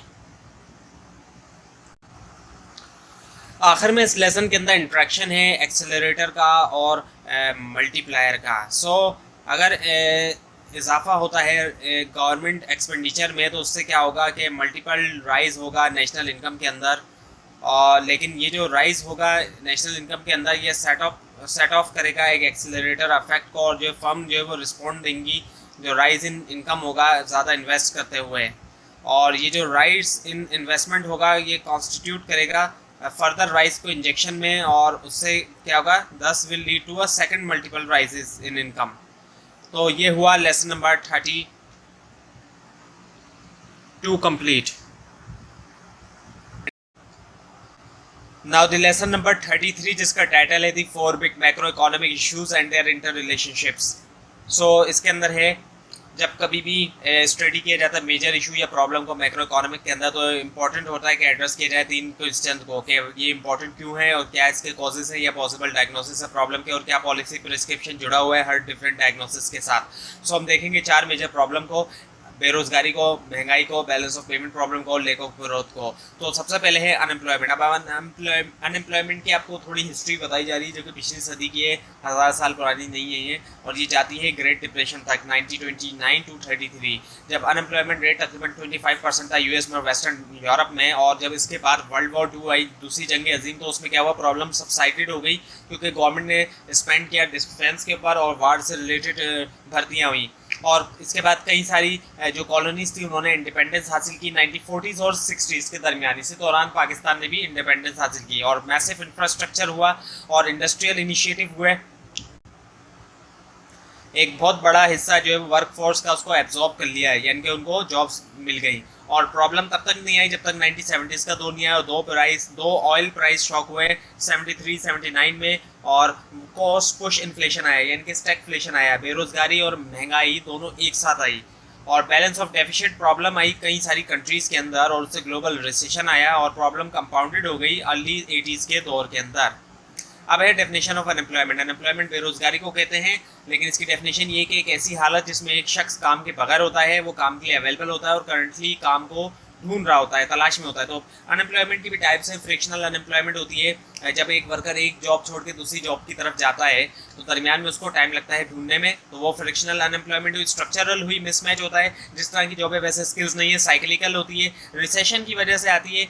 Recession के अंदर क्या होता है कि एग्रीगेट डिमांड एनफ नहीं होती, लेबर की इतनी एनफ नहीं होती कि उसको रखा जाए जॉब पर लेबर्स को। और टेक्नोलॉजिकल अनएम्प्लॉयमेंट होती है, इनके हाथों से कई सारे काम ऐसे होते हैं जो मशीनें करना शुरू कर देती हैं, तो फिर वहाँ पे मशीनों को रखा जाता है लेबर्स की जगह। और इसके अलावा क्लासिकल या रियल वेज अनएम्प्लॉयमेंट होती है जब मार्केट क्लियरिंग लेवल से ऊपर वेज सेट कर दी जाती है तो तब अनएम्प्लॉयमेंट होती है, और ये गवर्नमेंट या लेबर यूनियन करती है। उसके बाद है कॉस्ट ऑफ अनएम्प्लॉयमेंट। अगर अनएम्प्लॉयमेंट वॉलंटरी है तो इसकी कॉस्ट जो है वो पूरी की पूरी सोसाइटी बर्दाश्त करती है। पहली चीज़ तो ये होती है कि आउटपुट और जो नेशनल इनकम होती है उसके अंदर कमी आ जाती है, गवर्नमेंट को भी नुकसान होता है, उसका टैक्स रेवेन्यू कम होता है, और फर्म भी अपना रेवेन्यू लूज़ करती है, और दूसरे वर्कर्स भी एडिशनल वेजेस लूज़ कर जाते हैं, और इसके अलावा क्राइम और वायलेंस में इजाफा होता है। कुछ लोग ऐसे होते हैं, और हमारे यहाँ ख़ास तौर पे ऐसा होता है कि जो प्रोफेशनल क्रिमिनल नहीं होते लेकिन वो मजबूर हो जाते हैं। उसके बाद है the concept of labour force. So labour force से मुराद इसमें वो लोग शामिल होते हैं जो एलिजिबल होते हैं और काम कर सकते हैं, काम के लिए एलिजिबल भी होते हैं और काम कर सकते हैं। तो इसके अंदर बच्चे शामिल नहीं हैं, ऐसे लोग जो रिटायर हो चुके हैं, और पेरेंट्स जो बिजी हैं अपने चिल्ड्रंस को रेज करने में, स्पेशली मदर्स। इसके अलावा हैंडीकैप्स और टर्मिनली इल लोग, ऐसे बीमार लोग जो काम नहीं कर सकते बीमारी की वजह से। सो ये भी फ़र्क है कि एक शख्स जो काम कर सकता है और एक पार्टिकुलर जॉब को एक्सेप्ट करना चाहता है, इन दोनों में भी फ़र्क है। सो एम्प्लॉयड होने के लिए 2 कंडीशन फुलफिल होना चाहिए, एक तो लेबर फोर्स का वो मेंबर हो और वो पार्टिकुलर जॉब को एक्सेप्ट भी करे, उसको हम एजे से डिनोट करते हैं। अब अनएम्प्लॉयमेंट रेट जो बताया जाता है उसकी कुछ डेफिनेशनल प्रॉब्लम है। एक तो ये कि वो लोअर है देन एक्चुअली इट इज़, वो लोअर होता है जो असल में है उससे लोअर होता है वो, और इसकी 2 कॉमन रीज़न ये कि अंडर एम्प्लॉयमेंट या फिर discuss unemployment. So under employment ये है कि एक शख्स जिसको एम्प्लॉई समझा जा रहा है कि वो एम्प्लॉयड है, वो असल में पार्ट टाइम जॉब कर रहा होता है, तो वो पार्ट टाइम एम्प्लॉयड होता है असल में। उसको भी एम्प्लॉयड समझा जा रहा होता है। एक ऐसा शख्स है डिस्कस अनएम्प्लॉयमेंट, यानी कि वो सैलरी तो अपनी ले रहा है लेकिन वो कोई काम कुछ नहीं कर रहा होता, यानी कि उसका जीडीपी में, नेशनल इनकम में कोई रोल नहीं होता कंट्री की, लेकिन वो सैलरी ले रहा होता है। और ऐसा हमारे यहाँ गवर्नमेंट डिपार्टमेंट्स में होता है, कहने को तो वो एक गवर्नमेंट जॉब कर रहा है लेकिन उसका कोई रोल ही नहीं है नेशनल इनकम के अंदर, जीडीपी के अंदर, वो कोई काम ही नहीं कर रहा, वो सिर्फ सैलरी ले रहा है। और इसके अलावा higher than actually it is, ये हायर होता है जो कि एक्चुअल होता है उसके मुकाबले में ये हायर होता है। उसकी भी कुछ रीज़न है, वो ये कि चाइल्ड लेबर की एग्जिस्टेंस होना, बच्चों से काम करवाया जा रहा है हालांकि वो काम कोई बड़ा करता, और ऐसा इसलिए भी होता है कि पैसे बचाने के लिए। और इनकम्पेटिबिलिटी होती है स्किल्स और जॉब के दरमियान, जिस तरह की जॉब है वैसा स्किल नहीं है, लोग एक से ज़्यादा जॉब कर रहे हैं, अनएम्प्लॉयड बेनिफिट दिए जा रहे हैं स्टेट की तरफ से, और ये ज़्यादा तौर पे डेवलप कंट्रीज़ में दिया जाता है, जैसे कि यूएस में, वहाँ पे कोरोना के दरमियान दिया गया था। तो लोग जो है वो अनएम्प्लॉयड पूल के अंदर शामिल होते हैं, वो लोग जो कि रिज़ाइन कर देते हैं या जिनको निकाल दिया जाता है। और इसके अलावा ऐसे लोग अनएम्प्लॉयड पूल को छोड़ देते हैं जिनको नई जॉब मिल जाती है या पुरानी जॉब की तरफ वापस आ जाते हैं। अब आपके सामने थ्योरीज हैं अनएम्प्लॉयमेंट के, जो कॉजेज़ हैं, जो वजूहत हैं, उस पर 3 तरह के व्यूज़ हैं। तो मॉनेटरीज व्यू, अब मॉनेटरीज व्यू का ग्राफ आपके सामने मौजूद है। LF कर्व है, लेबर फोर्स ऊपर जा रहा है और लेबर डिमांड नीचे आ रहा है। जहाँ ये दोनों मिलेंगे वहाँ वेज और जो नंबर ऑफ एम्प्लॉयड हैं उनको किया जाएगा। अब इसका एक और ग्राफ है जिसमें AJ और LF कर्व को अलग अलग दिखाया गया है। AJ जो है वो एक्सेप्ट जॉब, वो लोग जो एक्सेप्ट कर लेते हैं जॉब, और LF जो है वो लेबर फोर्स है। सो जो मॉनेटरीज का व्यू है इसके मुताबिक अनएम्प्लॉयमेंट जो है वो इस वजह से है, नेचुरल रेट ऑफ अनएम्प्लॉयमेंट है, यानी कि डिफरेंस है LF और AJ के अंदर। हर कोई जॉब जो है वो एक्सेप्ट नहीं करेगा, हर कोई हर तरह की जॉब एक्सेप्ट नहीं करेगा। सो ये है वजह। और AJ कर्व जो है वो स्लाइटली ज़्यादा इलास्टिक है LF कर्व के मुकाबले में। सो N स्टार और N1 के दरमियान जो डिफरेंस है वो नेचुरल रेट ऑफ अनएम्प्लॉयमेंट है। सो इसके बाद अब क्लासिकल व्यू, जो क्लासिकल्स का व्यू है उसके मुताबिक अनएम्प्लॉयमेंट जो है वो इस वजह से होती है कि वेजेस जो है वो फ्री मार्केट लेवल से ज़्यादा होती हैं। अगर वेजेस को अलाउ किया जाए कि वो मार्केट क्लियरिंग लेवल के बराबर हो जाए तो फर्म जो है वो डिमांड जो है लेबर की उसके अंदर इजाफा हो जाएगा और इनिशियल अनएम्प्लॉयमेंट ख़त्म हो जाएगी। अब यही चीज़ यहाँ पे दिखाई जा रही है कि जो इक्विलिब्रियम जो वेज रेट है क्लासिकल के मुताबिक वो W स्टार है, लेकिन स्टिकनेस होने की वजह से वेज जो है वो W1 पे फंस जाती है, एक तरह से अटक जाती है। तो स्टिकनेस का मतलब यही होता है कि एक चीज़ चिपक जाती है और वो फिर हटती नहीं है, छुटती नहीं है। जिस तरह से आपने अगर समर बोर्ड यूज़ किया हो तो वो एक बार अगर चिपक जाए तो बड़ी मुश्किल से वो छुटती है। सो वेज जो है वो W1 पे चिपक गई, एक तरह से स्टिक हो गई। स्टिकी वेजेस की वजह से वो नीचे नहीं आ पा रही है और इसी वजह से अनएम्प्लॉयमेंट होती है। सो A से B जो है ये अनएम्प्लॉयमेंट है। सो AB जो है वो क्लासिकल अनएम्प्लॉयमेंट है। और कीन्सियन व्यू, कीन्स के मुताबिक अनएम्प्लॉयमेंट जो है वो डेफिशिएंट एग्रीगेट डिमांड की वजह से है। और कीन्स के मुताबिक एग्रीगेट डिमांड को बढ़ाया जा सकता है गवर्नमेंट एक्सपेंडिचर को बढ़ा के, और इससे क्या होगा कि जब गवर्नमेंट एक्सपेंडिचर बढ़ेगा तो इससे डिमांड जो है लेबर की उसके अंदर इजाफा होगा मल्टीप्लायर की वजह से, और जो इंक्रीज डिमांड होगी उसको एब्जॉर्ब किया जाएगा एक्सेस सप्लाई ऑफ लेबर से, और इससे अनएम्प्लॉयमेंट प्रॉब्लम ख़त्म हो जाएगी। अब यहाँ पर जो हम देखें, अगर AJ और LF को अगर हम देखें, सो कीन्स के मुताबिक अगर वेजेस जो है वो W स्टार से W1 पे गिर जाती हैं, जो कि क्लासिकल का कहना था कि W स्टार से अगर W1 पे गिर जाएगी तो अनएम्प्लॉयमेंट की प्रॉब्लम हल हो जाएगी। सो कीन्स का कहना है कि अगर ऐसा होगा तो ऐसी सिचुएशन के अंदर डिमांड भी गिर जाएगी, वेजेस गिरेंगे तो डिमांड भी गिर जाएगी, लेबर की डिमांड गिरेगी। और वो इस वजह से गिरेगी डिमांड क्योंकि जब वेजेस गिर जाएगी तो फर्म ये देखेगी कि जो लोग हैं वो गरीब हो रहे हैं, और वो जब लोग गरीब हो रहे हैं तो इसका मतलब है कि कोई खरीदेगा नहीं प्रोडक्ट्स, और प्रोडक्ट नहीं खरीदेगा तो प्रोडक्शन नहीं होगी, और प्रोडक्शन नहीं होगी तो लेबर की भी ज़रूरत नहीं पड़ेगी, तो लेबर डिमांड और गिर जाएगी। सो जब लेबर डिमांड और गिरेगी तो उससे क्या होगा कि वेजेस और गिरती चली जाएंगी। तो ये कीन्स का कहना है। अब है मॉनेटरीज व्यू दोबारा। सो मॉनेटरीज जो कंसर्न है मॉनेटरीज का अनएम्प्लॉयमेंट का, वो ये है कि नेचुरल रेट ऑफ अनएम्प्लॉयमेंट के बारे में है इनका जो कंसर्न है, और डिफरेंस पाया जाता है AJ और LF के दरमियान, जो कि आपको बताया गया था। सो लोग जो है वो लेबर फोर्स के अंदर तमाम लोग जो है वो एक्सेप्ट नहीं करेंगे हर तरह की जो उनको जब जॉब दी जाएगी। सो लेबर फोर्स के अंदर जो लोग हैं वो 3 वजूहात की वजह से जॉब को एक्सेप्ट नहीं करेंगे। फ्रिक्शनल अनएम्प्लॉयमेंट, स्ट्रक्चरल और सीजनल। सो फ्रिक्शनल अनएम्प्लॉयमेंट को अगर आती है, यानी कि जो डिले आता है वो इस वजह से होता है, लैक ऑफ इन्फॉर्मेशन की वजह से। सो बेटर इन्फॉर्मेशन होगी तो उससे मदद की जा सकती है, मदद मिल सकती है, बेटर इन्फॉर्मेशन होगी। और स्ट्रक्चरल अनएम्प्लॉयमेंट होती है तो वो इसी वजह से होती है कि स्ट्रक्चरल चेंजेस जब आती है, और ये चेंजेस जो है वो डिमांड पैटर्न्स में आती है, मेथड्स ऑफ प्रोडक्शन में आती है। सो गवर्नमेंट जो है वो फाइनेंशियल ग्रांट दे सकती है ट्रेनिंग के लिए, लोगों को जॉब के लिए, जिस तरह की जॉब है उस तरह के स्किल्स नहीं है तो उसके लिए ट्रेनिंग। और इसके अलावा सीजनल अनएम्प्लॉयमेंट जो है, इसके लिए क्या किया जाए कि अब होता क्या है कि अगर हम मिसाल लें फार्मर्स वगैरह की, क्रॉप्स प्रोड्यूसर की स्पेशली अगर हम मिसाल लें, तो क्रॉप्स प्रोड्यूसर्स जो होते हैं कोल्ड कंट्रीज़ में, वहाँ जब सर्दियों में क्या होता है कि जो फील्ड्स होती हैं वो कवर्ड हो जाती हैं स्नो के साथ, और इस विंटर के अंदर वो काम नहीं कर सकते। सो कुछ इस तरीके की पॉलिसीज़ बनाई जाए कि उनको माइग्रेशन या तो करा के ऐसी जगह दे दी जाए विंटर सीजन में कि जहाँ वो अपना काम कर सकें, क्रॉप्स को प्रोड्यूस कर सकें, या फिर विंटर के लिए अल्टरनेटिव टास्क उनको दे दिए जाए। और अब आखिर के अंदर जो ग्राफ है इसमें 2 चीज़ें हैं, WA यानी कि वर्कर जो है वो टाइम के साथ डेस्परेट होता जा रहा है, और W0 का मतलब ये है कि जितना ज़्यादा वर्कर जो है वो वेट करेगा उसको उतनी ज़्यादा बेटर जॉब जो है वो मिलेगी। तो जहाँ पर W0 और WA मिल रहा है वही जो है एवरेज ड्यूरेशन है अनएम्प्लॉयमेंट का। इंट्रैक्शन जो है इन दोनों का शो करता है एवरेज ड्यूरेशन ऑफ अनएम्प्लॉयमेंट। तो ये हुआ लेसन नंबर 33 कंप्लीट यहाँ पर। अब है लेसन नंबर 34 जिसका टाइटल है the 4 big macro economic issues and their inter relationship continued. इसके अंदर सबसे पहले है हिस्टेरिसिस।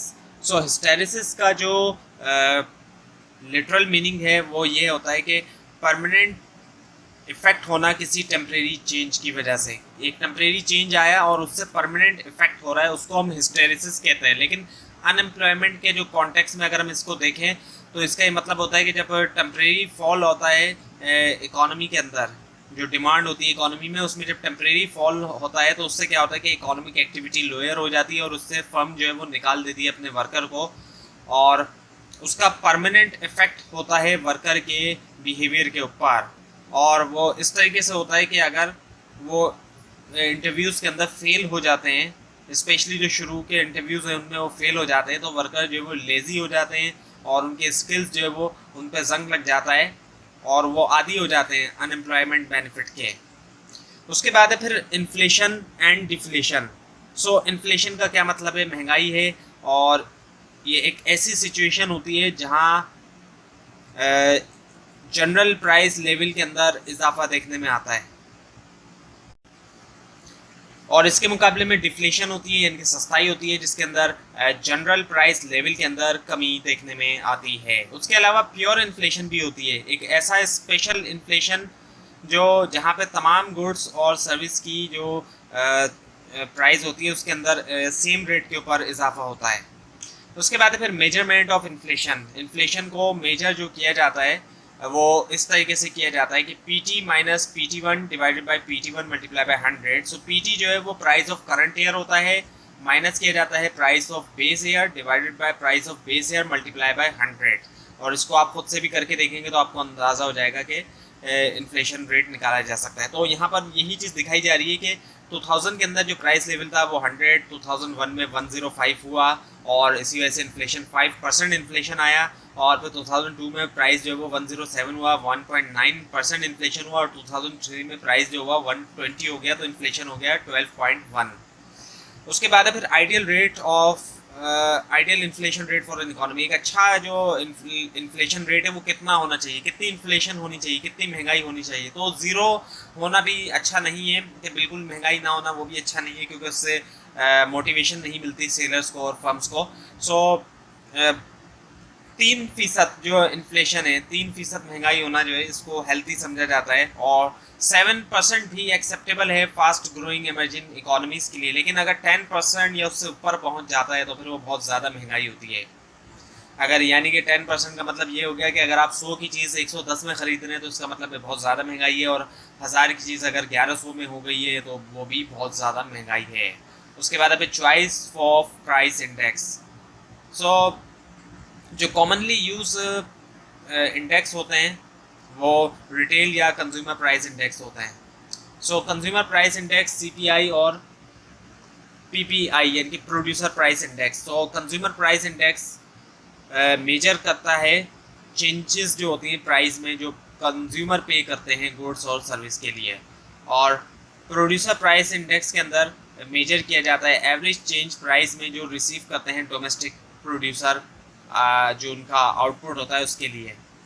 और उसके बाद है फिर कॉस्ट ऑफ इन्फ्लेशन, यानी कि जो महंगाई है उसकी क्या कॉस्ट है, उसके क्या एक तरह से नुकसानात हैं। सो इन्फ्लेशन जो है वो रीडिस्ट्रीब्यूट करती है इनकम को, जो फिक्स्ड इनकम के लोग हैं, यानी कि जो फिक्स इनकम वाले लोग हैं, सिंपल वर्ड में कहा जाए तो वो गरीब हो रहे हैं। उनकी जो इनकम होती है उसके अंदर इतना ज़्यादा इजाफा नहीं होता जितनी ज़्यादा महंगाई तेज़ी से बढ़ती है। जब तेज़ी से महंगाई बढ़ती है इनकम में उनको इतना इजाफा नहीं होता। और आप में से जो लोग भी जॉब करते हैं उनको अंदाज़ा होगा कि जब महंगाई बढ़ती है तेज़ी से तो जॉब करने वालों का कितना नुकसान होता है। और हाई इन्फ्लेशन से अनसर्टेनिटी होती है, फर्म्स के लिए भी गैर यकीनी सूरत हाल होती है और उससे बहुत नुकसान होता है। कई सारी फर्म्स अपने ऑपरेशंस बंद कर देती हैं, कई सारी इदारे बंद हो जाते हैं, फर्म्स बंद हो जाती हैं, अपना कारोबार बंद कर देती है, इसी वजह से कि प्राइस जो है चीज़ों की बहुत ज़्यादा तेज़ी से बढ़ना शुरू हो जाती है। और बैलेंस ऑफ पेमेंट प्रॉब्लम भी आ जाती है क्योंकि एक्सपोर्ट के अंदर भी कमी आती है। जब एक चीज़ मुल्क के अंदर महंगी बन रही है तो फिर जब वो एक्सपोर्ट की जाती है तो बाहर दूसरे मुल्क में उसको इसीलिए ख़रीदा जाता है कि वो सस्ती मिल रही होती है, लेकिन जब महंगी बन के वो महंगी एक्सपोर्ट होती है तो फिर उसकी एक्सपोर्ट में भी कमी आती है। और रिसोर्सेज का भी बहुत ज़्यादा वेस्ट होता है। जब प्राइस बढ़ते हैं तेज़ी से तो चीज़ों की प्राइस चेंज करना पड़ती है, और जहाँ जहाँ प्राइस लिखी होती है वो हटा के नई प्राइस लिखना पड़ती है। मेन्यू कार्ड्स में अगर प्राइस है तो नए मेन्यू कार्ड्स छपवाना पड़ते हैं, तो कई सारे रिसोर्सेज वेस्ट होता है, टाइम का वेस्ट होता है, कंज्यूमर को बताना पड़ता है कि प्राइस जो है वो अब पहली वाली नहीं रही है। So theories about causes of inflation, 3 views about inflation. अब इन्फ्लेशन यानी कि महंगाई क्यों होती है इसके बारे में डिफरेंट व्यूज़ हैं। एक तो ट्रेडिशनल कीन्सियन व्यू है, इसके मुताबिक एग्रीगेट डिमांड के अंदर जब इजाफा होता है फुल एम्प्लॉयमेंट लेवल के बाद तो अब महंगाई बढ़ती है। जब एग्रीगेट डिमांड बढ़ती है तो उससे क्या होता है, उससे प्राइस के अंदर भी इजाफा होता है। जैसे जैसे एग्रीगेट डिमांड राइट पे शिफ्ट करती जाती है तो प्राइस के अंदर इजाफा होता है। इसको हम कहते हैं डिमांड पुल इन्फ्लेशन। सो ये कीन्सियन व्यू है, और कीन्सियन व्यू को ही फिलिप कर्व्स कीन्सियन व्यू के मुताबिक फिलिप कर्व्स बनाया गया है, जिसके मुताबिक अनएम्प्लॉयमेंट और इन्फ्लेशन जो है वो इन्वर्सली रिलेशन है, यानी कि एक चीज़ बढ़ेगी तो एक चीज़ घटेगी। बेरोज़गारी और महंगाई एक साथ नहीं होगी, एक बढ़ेगी तो एक घटेगी। इसी चीज़ को फिलिप कर्व्स ने दिखाया है। और कॉस्ट पुश इन्फ्लेशन है जो कि 1970s के दौर में आया, और इसको स्टैगफ्लेशन भी कहा जाता है, यानी कि बेरोज़गारी और महंगाई दोनों एक साथ बढ़ेंगी। और ये यहाँ पर आपको ग्राफ के अंदर दिखाया जा रहा है कि एग्रीगेट डिमांड कब नीचे जा रहा है और एग्रीगेट सप्लाई कब ऊपर जा रहा है। जब नेगेटिव सप्लाई शॉक आया और सप्लाई कर्व लेफ्ट पे शिफ्ट कर गया तो उससे क्या हुआ कि जो आउटपुट है वाई से वाई प्राइम पे चले गया, आउटपुट के अंदर कमी आई, और प्राइस जो है वो पी से पी प्राइम पे चला गया, प्राइस के अंदर भी आया और इजाफा हुआ। और यही इन्फ्लेशन ऐसा है जो पाकिस्तान में भी देखने में आता है, स्टैगफ्लेशन जिसको कहा जाता है, कि एक तरफ बेरोज़गारी भी बढ़ती है और साथ में महंगाई भी बढ़ती है, क्योंकि सप्लाई कर्व जो होता है एग्रीगेट सप्लाई कर्व वो शिफ्ट कर जाता है लेफ़्ट की तरफ, और जब वो लेफ़्ट में शिफ्ट करता है तो एक तरफ प्राइस भी बढ़ते हैं और एक तरफ जो रियल आउटपुट होता है उसमें भी कमी आती है। जब रियल आउटपुट में कमी होगी तो बेरोज़गारी भी बढ़ेगी। अब आखिर में इस लेसन को 34 को समअप किया जा रहा है हज़रत अली अलैहिस्सलाम के कॉल से, उनके वर्ड से, कि जब बहुत ज़्यादा महंगाई हो और अमन व अमान की सूरत हाल भी ख़राब हो तो ये बदतरीन मुमकिना हुकूमत की निशानी है। तो आप सोच सकते हैं कि जिन गवर्नमेंट्स के अंदर ये दोनों चीज़ें पाई जाएँ तो वो गवर्नमेंट्स किस तरह की हैं। तो ये हुआ लेसन नंबर 34 यहाँ पर कंप्लीट। अब है लेसन नंबर 35 जिसका टाइटल है the 4 big macro economic issues and their inter relationships continued. इसके अंदर सबसे पहले है मॉनेटरिस्ट व्यू। सो मॉनेटरिस्ट ने इन्फ्लेशन का जो कॉज बताया, जो इन्फ्लेशन की वजह बताई, वो क्वांटिटी थ्योरी ऑफ मनी के ज़रिए बताई। और जो क्वांटिटी थ्योरी ऑफ मनी है वो है M V is equals to P Q. M जो है मनी रियल सप्लाई है, वी जो वेलोसिटी ऑफ मनी है, पी जो है प्राइस लेवल है और क्यू जो है वो रियल आउटपुट है। सो मॉनेटरिस्ट के मुताबिक अगर मनी सप्लाई जो है वो ज़्यादा तेज़ी से होगी, ग्रोथ रेट जो है नेशनल इनकम का उसके मुकाबले में मनी सप्लाई ज़्यादा तेज़ी से होगी, तो फिर जो है वो इन्फ्लेशन होगा, यानी कि महंगाई होगी। तो ये मॉनेटरिस्ट का व्यू है। और मॉनेटरिस्ट और फ्लिप कर्व्स को अगर हम देखें तो जो ट्रेडिशनल फ्लिप कर्व है जो आपको पिछले लेसन में बताया गया था वो डाउनवर्ड स्लोपिंग था, जो कि इन दोनों के दरमियान इन्वर्स रिलेशनशिप को बताता था, महंगाई और बेरोजगारी के दरमियान। लेकिन जो मॉनेटरिस्ट का फ्लिप कर्व है वो वर्टिकल फ्लिप कर्व है, यानी कि बिल्कुल खड़ा हुआ फ्लिप कर्व है। और उसके बाद फिर मनी इल्यूजन। सो मनी इल्यूजन जो है ये जो कॉन्सेप्ट है, इसके मुताबिक हम चीज़ों की जो प्राइस को देखते हैं वो नॉमिनल प्राइस को देखते हैं, और अगर नॉमिनल प्राइस के अंदर इजाफा हो जाता है तो हम सोचते हैं कि चीज़ें महंगी हो गई हैं। लेकिन ज़रूरी नहीं है कि जो हम सोच रहे हैं कि चीज़ें महंगी हो गई वो लाजमी महंगी हो गई हैं, क्योंकि वक्त के साथ साथ चीज़ों की कीमतों में इजाफा होता रहता है, तो लोगों की जो परचेसिंग पावर होती है उसके अंदर भी इजाफा होता है। सो मनी इल्यूजन के अंदर बिलीव होता है लोगों का कि मनी की जो है वो फिक्स वैल्यू है और जो इन्फ्लेशन के इफेक्ट्स हैं उसको इग्नोर कर दिया जाता है। उसके बाद है एडेप्टिव एक्सपेक्टेशन। ये एक इकोनॉमिक थ्योरी है जो कि इम्पोर्टेंस देती है पास्ट इवेंट्स को फ्यूचर प्रेडिक्ट करने में, फ्यूचर आउटकम्स, यानी कि ऐसी थ्योरी जो कि इम्पोर्टेंस देती है पास्ट इवेंट्स को प्रिडिक्ट करने में फ्यूचर आउटकम्स। उसके बाद है फिर balance of payments. So balance of payment जो है एक अकाउंटिंग रिकॉर्ड होता है एक कंट्री की ट्रांजैक्शन का रेस्ट ऑफ द वर्ल्ड के साथ। बैलेंस ऑफ पेमेंट जो है वो समराइज करती है जो भी इकोनॉमिक ट्रांजैक्शन होती है एक इकोनॉमी की रेस्ट ऑफ द वर्ल्ड के साथ। और उसके बाद है फिर मार्केट फॉर फॉरेन एक्सचेंज, यानी कि foreign exchange market. So foreign exchange market या फॉरेक्स मार्केट से मुराद वो प्लेटफॉर्म जहाँ पर डिफरेंट करेंसीज ट्रेड होती हैं। और उसके बाद है फिर exchange rate. So exchange rate जो है वो बताता है वैल्यू जो है आपकी करेंसी की दूसरी करेंसी के अंदर, यानी कि आपकी करेंसी की क्या वैल्यू है दूसरी करेंसी के अंदर, यानी कि रुपये के मुकाबले में डॉलर की क्या वैल्यू है। अब आपके सामने थोड़ी सी हिस्ट्री है एक्सचेंज रेट की पाकिस्तान की। सो 1970 से पहले पाकिस्तान की जो करेंसी थी रुपये वो लिंक थी पाउंड के साथ जो यूके की करेंसी है। और फिर क्या हुआ कि 71 के अंदर रुपये को डॉलर के साथ लिंक किया गया जब यूएसए का इन्फ्लुएंस हुआ, इकोनॉमिक इन्फ्लुएंस हुआ, और पाकिस्तान जो है वो बजट डेफिसिट आया पाकिस्तान का 1982 के अंदर। और 1998 में एलिवेट करने के लिए फाइनेंशियल क्राइसिस को अथॉरिटीज़ ने जो है वो मल्टीपल एक्सचेंज रेट सिस्टम जो है वो अडॉप्ट किया, और अब पाकिस्तान के अंदर मेंटेन किया जा रहा है फ्लोटिंग रेट को। तो ये हुआ लेसन नंबर 35 यहाँ पर complete. Now the lesson number 36 जिसका टाइटल है the 4 big macro economic issues and their inter relationships continued. तो अब इसके अंदर जो सबसे पहला जो टॉपिक है वो है डीवैल्यूशन। सो डीवैल्यूशन का मतलब क्या होता है कि रिड्यूस करना प्राइस को वन करेंसी की दूसरी करेंसी के मुकाबले में, यानी कि एक करेंसी के मुकाबले में दूसरी करेंसी की प्राइस को कम कर दिया जाए, उसको हम डीवैल्यूएशन कहते हैं। और ये यूजुअली गवर्नमेंट ही करती है, गवर्नमेंट अपनी करेंसी की प्राइस को कम करती है एक्सपोर्ट को बढ़ाने के लिए। और इसके अलावा रीवैल्यूएशन होती है जो इसका उलट है, यानी कि इंक्रीज़ करना प्राइस को एक करेंसी की दूसरी करेंसी के मुकाबले में, और ये भी गवर्नमेंट करती है। जब प्राइस जो वो ज़्यादा गिर जाती है एक करेंसी की तो उसको बढ़ाया जाता है। और एप्रिसिएशन क्या होता है कि वैल्यू के अंदर इजाफा होना, करेंसी की वैल्यू या प्राइस के अंदर इजाफा होना, और ये गवर्नमेंट नहीं करती है। और डेप्रिसिएशन इसका उलट है, यानी कि वैल्यू के अंदर कमी होना या प्राइस के अंदर कमी होना एक करेंसी की। अब आपके सामने मार्केट फॉर फॉरेन एक्सचेंज दिखाया जा रहा है जिसमें रुपये डॉलर को का कंपैरिजन है और यहाँ पे भी वही चीज़ है जो आम मार्केट्स के अंदर होता है। एक तरफ तो सप्लाई है और एक तरफ है डिमांड। तो सपोज करें कि डॉलर की डिमांड जो है वो D1 से D2 हो जाती है, तो जो डॉलर की वैल्यू है वो 58 से 65 हो गई। तो डॉलर जो ऊपर जाता है वो इसी वजह से जाता है कि उसकी डिमांड बढ़ जाती है। तो जितनी डिमांड बढ़ी डॉलर की, अगर उतना ही सप्लाई बढ़ा दी जाएगी, यानी कि S1 से S2 कर दी जाएगी, तो डॉलर दोबारा नीचे आ जाएगा, 65 से 58 हो जाएगा। तो दो तरीके होते हैं गवर्नमेंट्स के पास। एक तरफ तो ये कि सप्लाई बढ़ा दें, जिससे करेंसी की डिमांड बढ़ी है उसकी सप्लाई उतनी ही बढ़ा देंगे तो वो नीचे आ जाएगा, या फिर उसकी डिमांड को कम कर दें। So the forces of demand and supply in foreign exchange market. अब कहाँ से डिमांड आती है, डॉलर की डिमांड कहाँ से आती है? जैसे कि पाकिस्तानी ट्रैवलर्स जो है वो US जाते हैं ट्रैवल करने के लिए, वहाँ से डॉलर की डिमांड आएगी। पाकिस्तानी स्टूडेंट्स डॉलर के अंदर फ़ी पे करते हैं US की यूनिवर्सिटीज़ में। इसके अलावा जो US की फर्म पाकिस्तान के अंदर मौजूद हैं और वो अपना जो प्रॉफिट है वो US भेजती हैं, तो वहाँ से भी, तो इन तमाम चीज़ों से डॉलर की डिमांड आती है और डॉलर जो है वो ऊपर जाता है। तो यही चीज़ यहाँ पर भी दिखाई जा रही है। दो तरीके होते हैं गवर्नमेंट के पास कि उतनी ही सप्लाई बढ़ा कर डॉलर को वो रोक दें या फिर उसकी डिमांड को वो कम कर दें।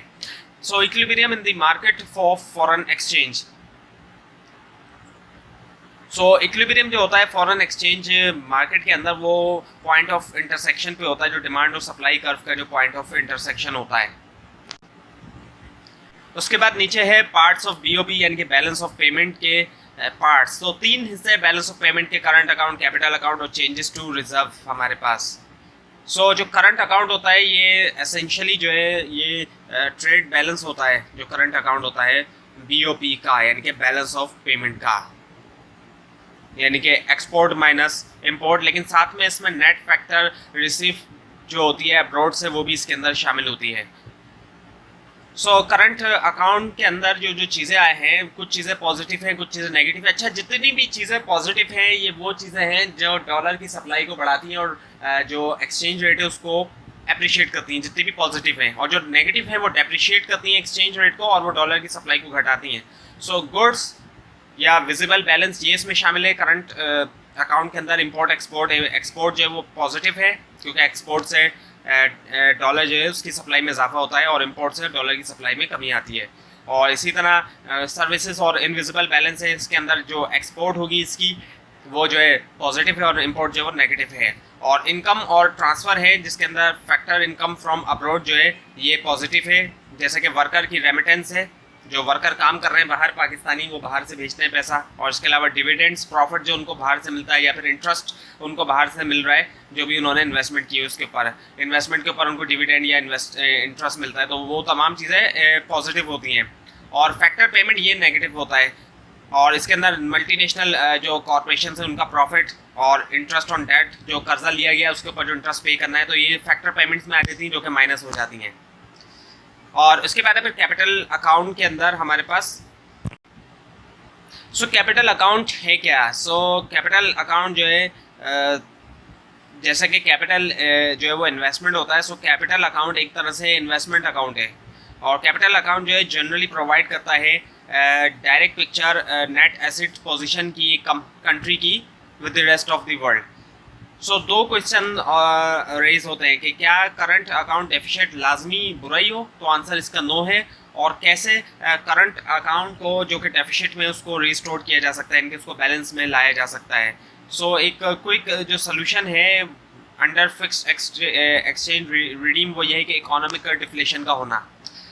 कैपिटल अकाउंट में जो चीज़ें हैं उसके अंदर इनकमिंग FDI है, पॉजिटिव जितनी भी चीज़ें हैं इसमें इनकमिंग FDI है यानी कि फॉरेन डायरेक्ट इन्वेस्टमेंट है, और इसके अलावा FPI यानी कि फॉरेन पोर्टफोलियो इन्वेस्टमेंट है या फिर दूसरे प्राइवेट कैपिटल हैं। और नेगेटिव जो है उसके अंदर आउटगोइंग FDI है, फॉरेन डायरेक्ट इन्वेस्टमेंट, उसके अलावा फॉरेन पोर्टफोलियो इन्वेस्टमेंट और दूसरे कैपिटल एसेट प्राइवेट कैपिटल। और इसके अलावा बोरिंग और एड इनफ्लोस ये पॉजिटिव हैं, और पेमेंट जो होती है डेट प्रिंसिपल की और एड आउटफ्लो की ये नेगेटिव होती है। डेट प्रिंसिपल से मुराद कर्जे की जो असल वैल्यू है, वो एक तो इंटरेस्ट होता है जो सूद होता है, जो असल अमाउंट होता है वो प्रिंसिपल कहलाया जाता है। उसके बाद फिर changes to foreign official foreign exchange reserve. जो फॉरेन एक्सचेंज होता है, गवर्नमेंट जो है वो सेल करती है फॉरेन एक्सचेंज को डॉलर की सप्लाई बढ़ाने के लिए, तो ये पॉजिटिव होता है। और जब गवर्नमेंट खरीदती है फॉरेन एक्सचेंज को, तो ये जो है नेगेटिव होता है। तो ये हुआ लेसन नंबर 36 यहाँ पर कंप्लीट।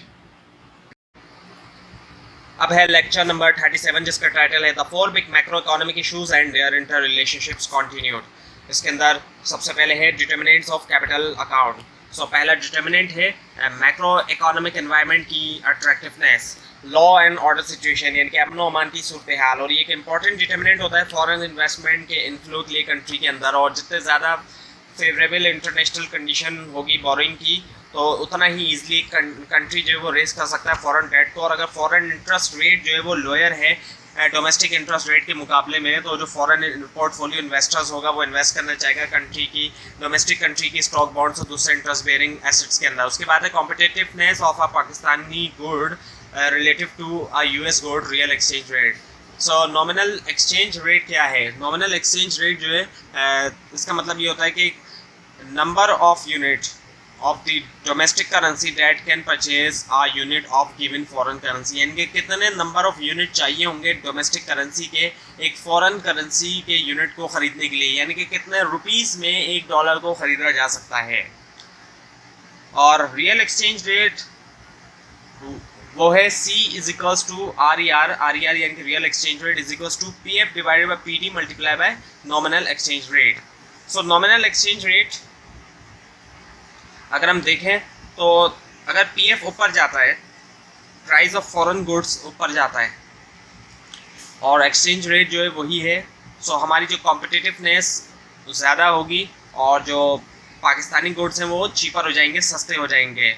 और नॉमिनल एक्सचेंज रेट डेप्रिशिएट कर जाता है जबकि प्राइस जो डोमेस्टिक गुड्स के और फॉरेन गुड्स के सेम रहते हैं, तो पाकिस्तानी गुड्स तब भी चीपर हो जाएंगे, सस्ते हो जाएंगे फॉरेन बायर्स के लिए।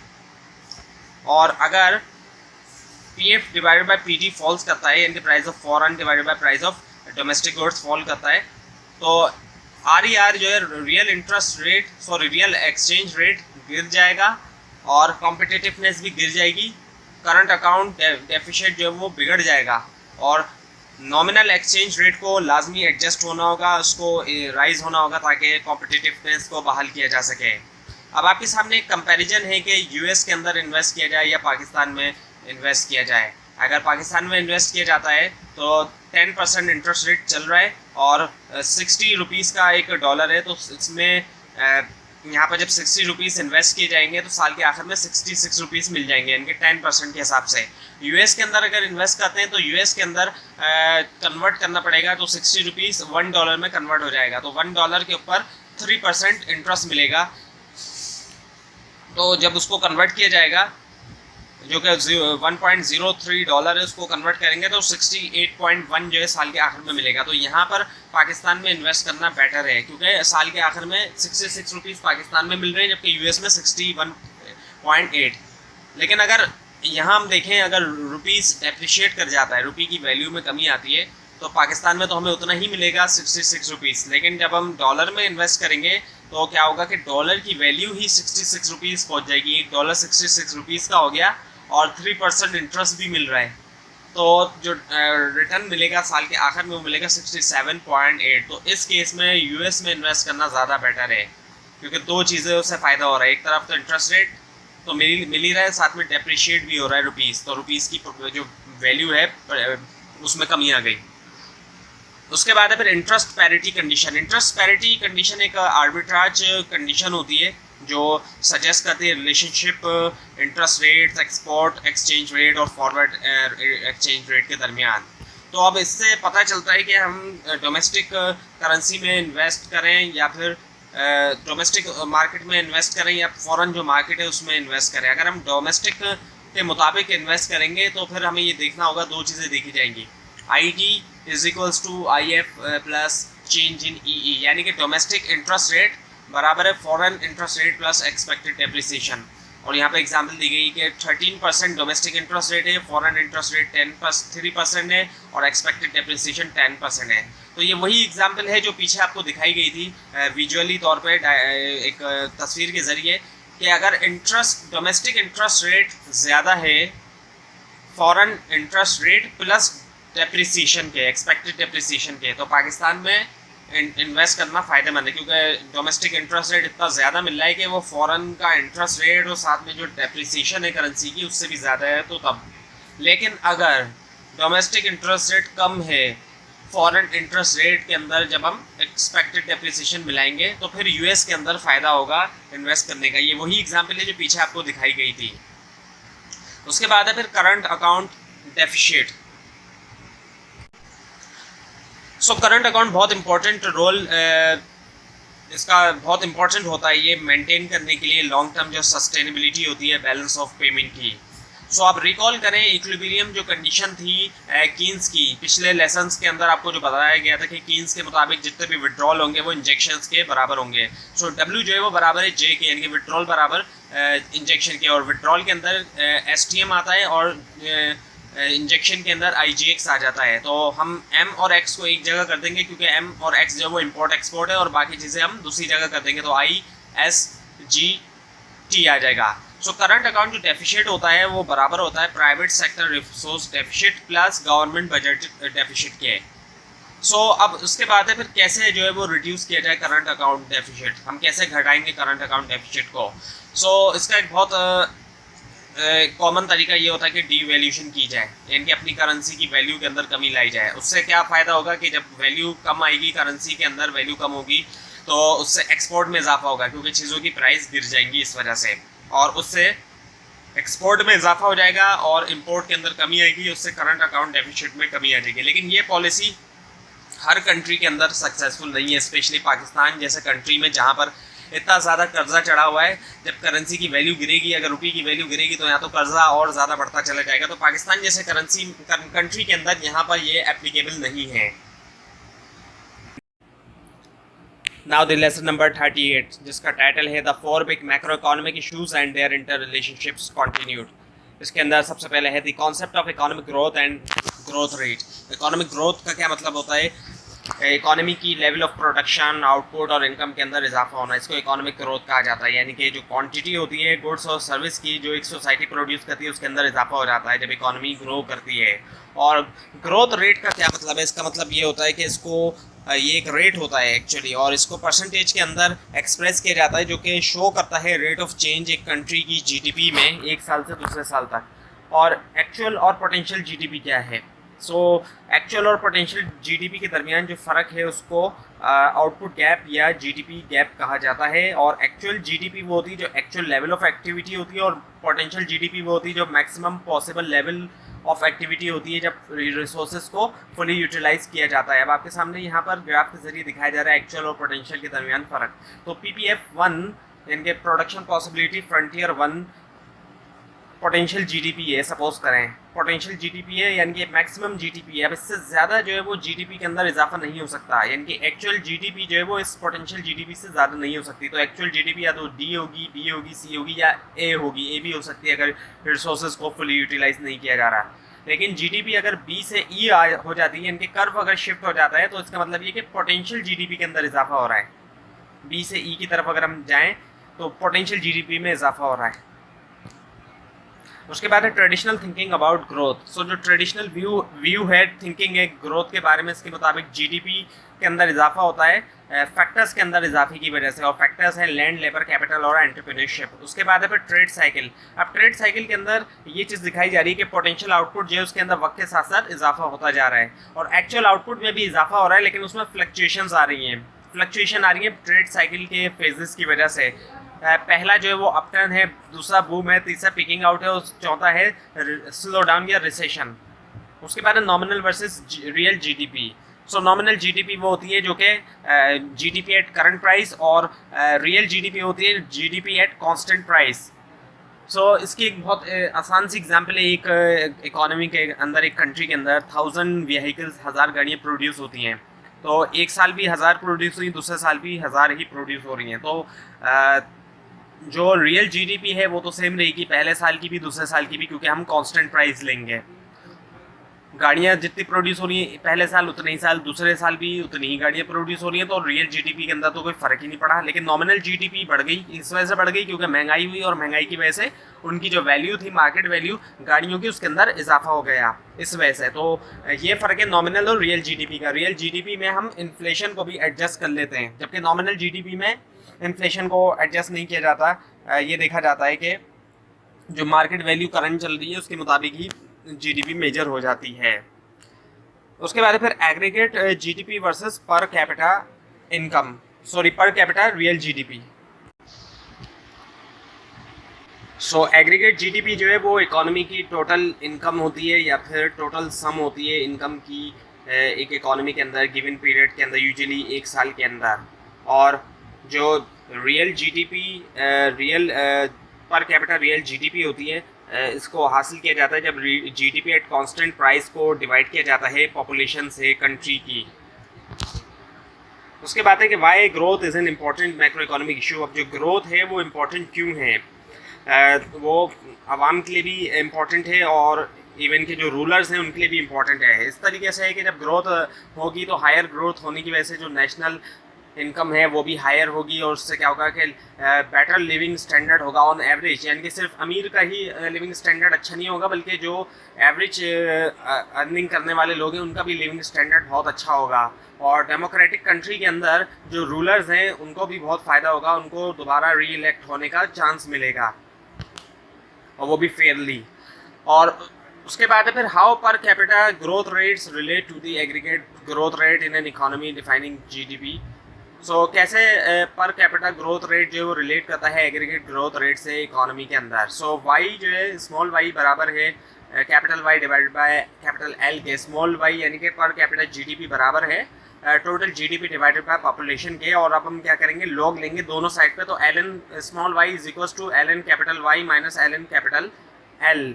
और फिर उसके बाद हम डेरिवेटिव ले लेंगे। तो डेरिवेटिव लेने के बाद हमारे पास आएगा 1 divide by Y multiply by D Y over D T is equals to D Y over D T divided by capital Y minus D L divided by D T divided by L.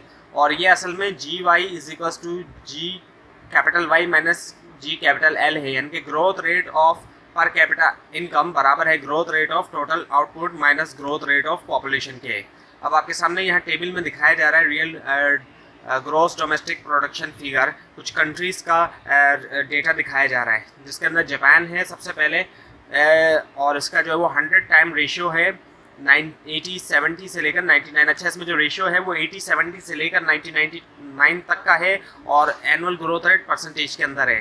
So Japan की 100 times है और annual growth rate है 3.7%। और इसी तरह बाकी countries की भी दी गई है। यूके की सबसे कम है इसके अंदर, क्योंकि यूके ऑलरेडी जो है वो डेवलप्ड हो चुका था और कई सारी जो कॉलोनीज थी वहाँ से भी रिसोर्सेज इनको मिल चुके थे। और उसके बाद है फिर real GDP per capita figures. So इसके अंदर जापान का जो है वो 27 टाइम्स है और एनुअल ग्रोथ 22.7% है और यूके की 5 टाइम्स और 1.3% एनुअल ग्रोथ, और बाकी कंट्रीज़ की भी इस तरह। अब आपके सामने पाकिस्तान की ग्रोथ रेट स्टैटिस्टिक्स है जब से इंडिपेंडेंट हासिल की है पाकिस्तान ने। सो 60s, 70s, 80s और 90s का एरा इसमें दिखाया जा रहा है। और एग्रीगेट रियल जीडीपी जो रही वो 6.7, 4.8, 6.4 और 4.7% रही। और उसके अलावा पर कैपिटा रियल जीडीपी जो रही वो रही 4%, 1.7%, 3.3% और 2%। और इसके अलावा पॉपुलेशन जो ग्रोथ रही वो रही 2.7%, 3.1%, 2.7%। और जो ये जितना भी डेटा है ये लिया गया है अकबर जैदी की बुक से, इश्यूज इन पाकिस्तान इकोनॉमी, जो कि आपकी रेकमेंडेड बुक्स में से एक बुक है। उसके बाद है link between growth and the various factors of production. So growth और मुख्तलिफ जो फैक्टर्स ऑफ प्रोडक्शन है इनके दरमियान क्या एक लिंक जो है, क्या इनके दरमियान एक तरह से ताल्लुक है। सो कैपिटल को अगर हम देखें, सो जब कैपिटल के अंदर इजाफा होता है तो उससे क्या होता है कि इंक्रीज होता है ग्रोथ रेट ऑफ आउटपुट जो होता है। और उसके बाद फिर capital deepening. So capital deepening क्या है? कैपिटल डीपनिंग जो है वो कैपिटल लेबर रेशियो है, यानी कि कैपिटल पर वर्कर के अंदर इजाफा होना। सो इससे क्या होता है कि प्रोडक्टिविटी पर वर्कर के अंदर इजाफा होगा, पर वर्कर की प्रोडक्टिविटी में इजाफा होगा। और इसके बाद फिर कैपिटल वाइडनिंग। कैपिटल वाइडनिंग के अंदर कैपिटल लेबर रेशियो तो सेम रहता है, लेकिन इसके अंदर होता क्या है कि कैपिटल स्टॉक के अंदर उतनी ही तेज़ी से इजाफा होता है जितना लेबर फोर्स के अंदर इजाफा हो रहा है। सो इकोनॉमी जो है वो एक्सपेंड करती है एग्रीगेट आउटपुट की टर्म में। ओवरऑल इकोनॉमी जो है वो, यानी एग्रीगेट अगर इकोनॉमी देखेंगे तो उसके अंदर आउटपुट जो है उसके अंदर इजाफा देखने में आएगा। और उसके बाद फिर लेबर सो लेबर से मुराद ह्यूमन की बात होती है। जब लेबर की बात करेंगे, ह्यूमन कैपिटल ये भी बहुत मैटर करता है इकोनॉमिक ग्रोथ के लिए, और लेबर की क्वांटिटी के साथ उसकी क्वालिटी भी मैटर करती है, और ये इंजन है ग्रोथ का। अब पाकिस्तान के अंदर क्वांटिटी बहुत ज़्यादा है लेकिन क्वालिटी इतनी अच्छी नहीं है लेबर की, क्योंकि उनके पास ना तो प्रॉपर ट्रेनिंग है, ना एजुकेशन है प्रॉपर, ना उनके पास रिक्वायर्ड स्किल्स मौजूद हैं, इस वजह से। उसके बाद है फिर लैंड। लैंड जो है, पाकिस्तान जो एक एग्रेरियन कंट्री है जहाँ पर लैंड बहुत मैटर करती है, और जापान और साउथ कोरिया जैसे कंट्रीज़ ऐसे हैं जिन्होंने अपनी स्केर्स लैंड को बहुत एफिशिएंटली इस्तेमाल किया है। और यहाँ पे कोरिया की जो बात हो रही है, ये असल में साउथ कोरिया की बात हो रही है, नॉर्थ कोरिया की नहीं। नॉर्थ कोरिया काफ़ी नोटोरियस कंट्री है। और उसके बाद है फिर रॉ मटेरियल। सो अगर स्टॉक जो है रॉ मटेरियल का उसके अंदर इजाफा होता है तो इकोनॉमी जो है वो प्रोड्यूस करेगी ज़्यादा आउटपुट, जो कि इंक्रीज करेगा ग्रोथ रेट आउटपुट का। और आखिर में है फिर technical knowledge. So technical knowledge से मुराद, टेक्निकल नॉलेज की अगर हम बात करें, सो अगर टेक्निकल एडवांसमेंट होती है तो उससे प्रोडक्शन के अंदर भी इजाफा होता है, और ग्रोथ रेट जो है आउटपुट का उसके अंदर भी इजाफा होता है। सो जो फैक्टर्स हैं टेक्नोलॉजिकल एडवांसमेंट के, वो ये कि लर्निंग बाय डूइंग, यानी कि सीखते हुए, एक्चुअली करते हुए सीखना। जो चीज़ इंसान करता है तो उसको और ज़्यादा अच्छी तरह से सीखता है, और उसके अलावा इन्वेंशन है और इनोवेशन है। तो ये हुआ आज का लेसन, जिसके अंदर आपको लेक्चर नंबर 23 से लेकर 38 तक करवाए गए। आपको अगर कोई कंफ्यूजन या कोई मिस्टेक भी इस वीडियो में दिखाई दे उसके लिए आप नीचे कमेंट कीजिए, और ये जितनी भी स्लाइड्स हैं ये भी आप नीचे डिस्क्रिप्शन बॉक्स में दिए गए लिंक से हासिल कर सकते हैं। लेकिन अगर आपको लिंक ना मिले इसके लिए आप नीचे कमेंट कीजिए, और इस तरह की मजीद वीडियोज़ के लिए इस चैनल को सब्सक्राइब कीजिए, बेल आइकन के ऊपर क्लिक कीजिए। Thanks for watching this video and best of luck for your exams.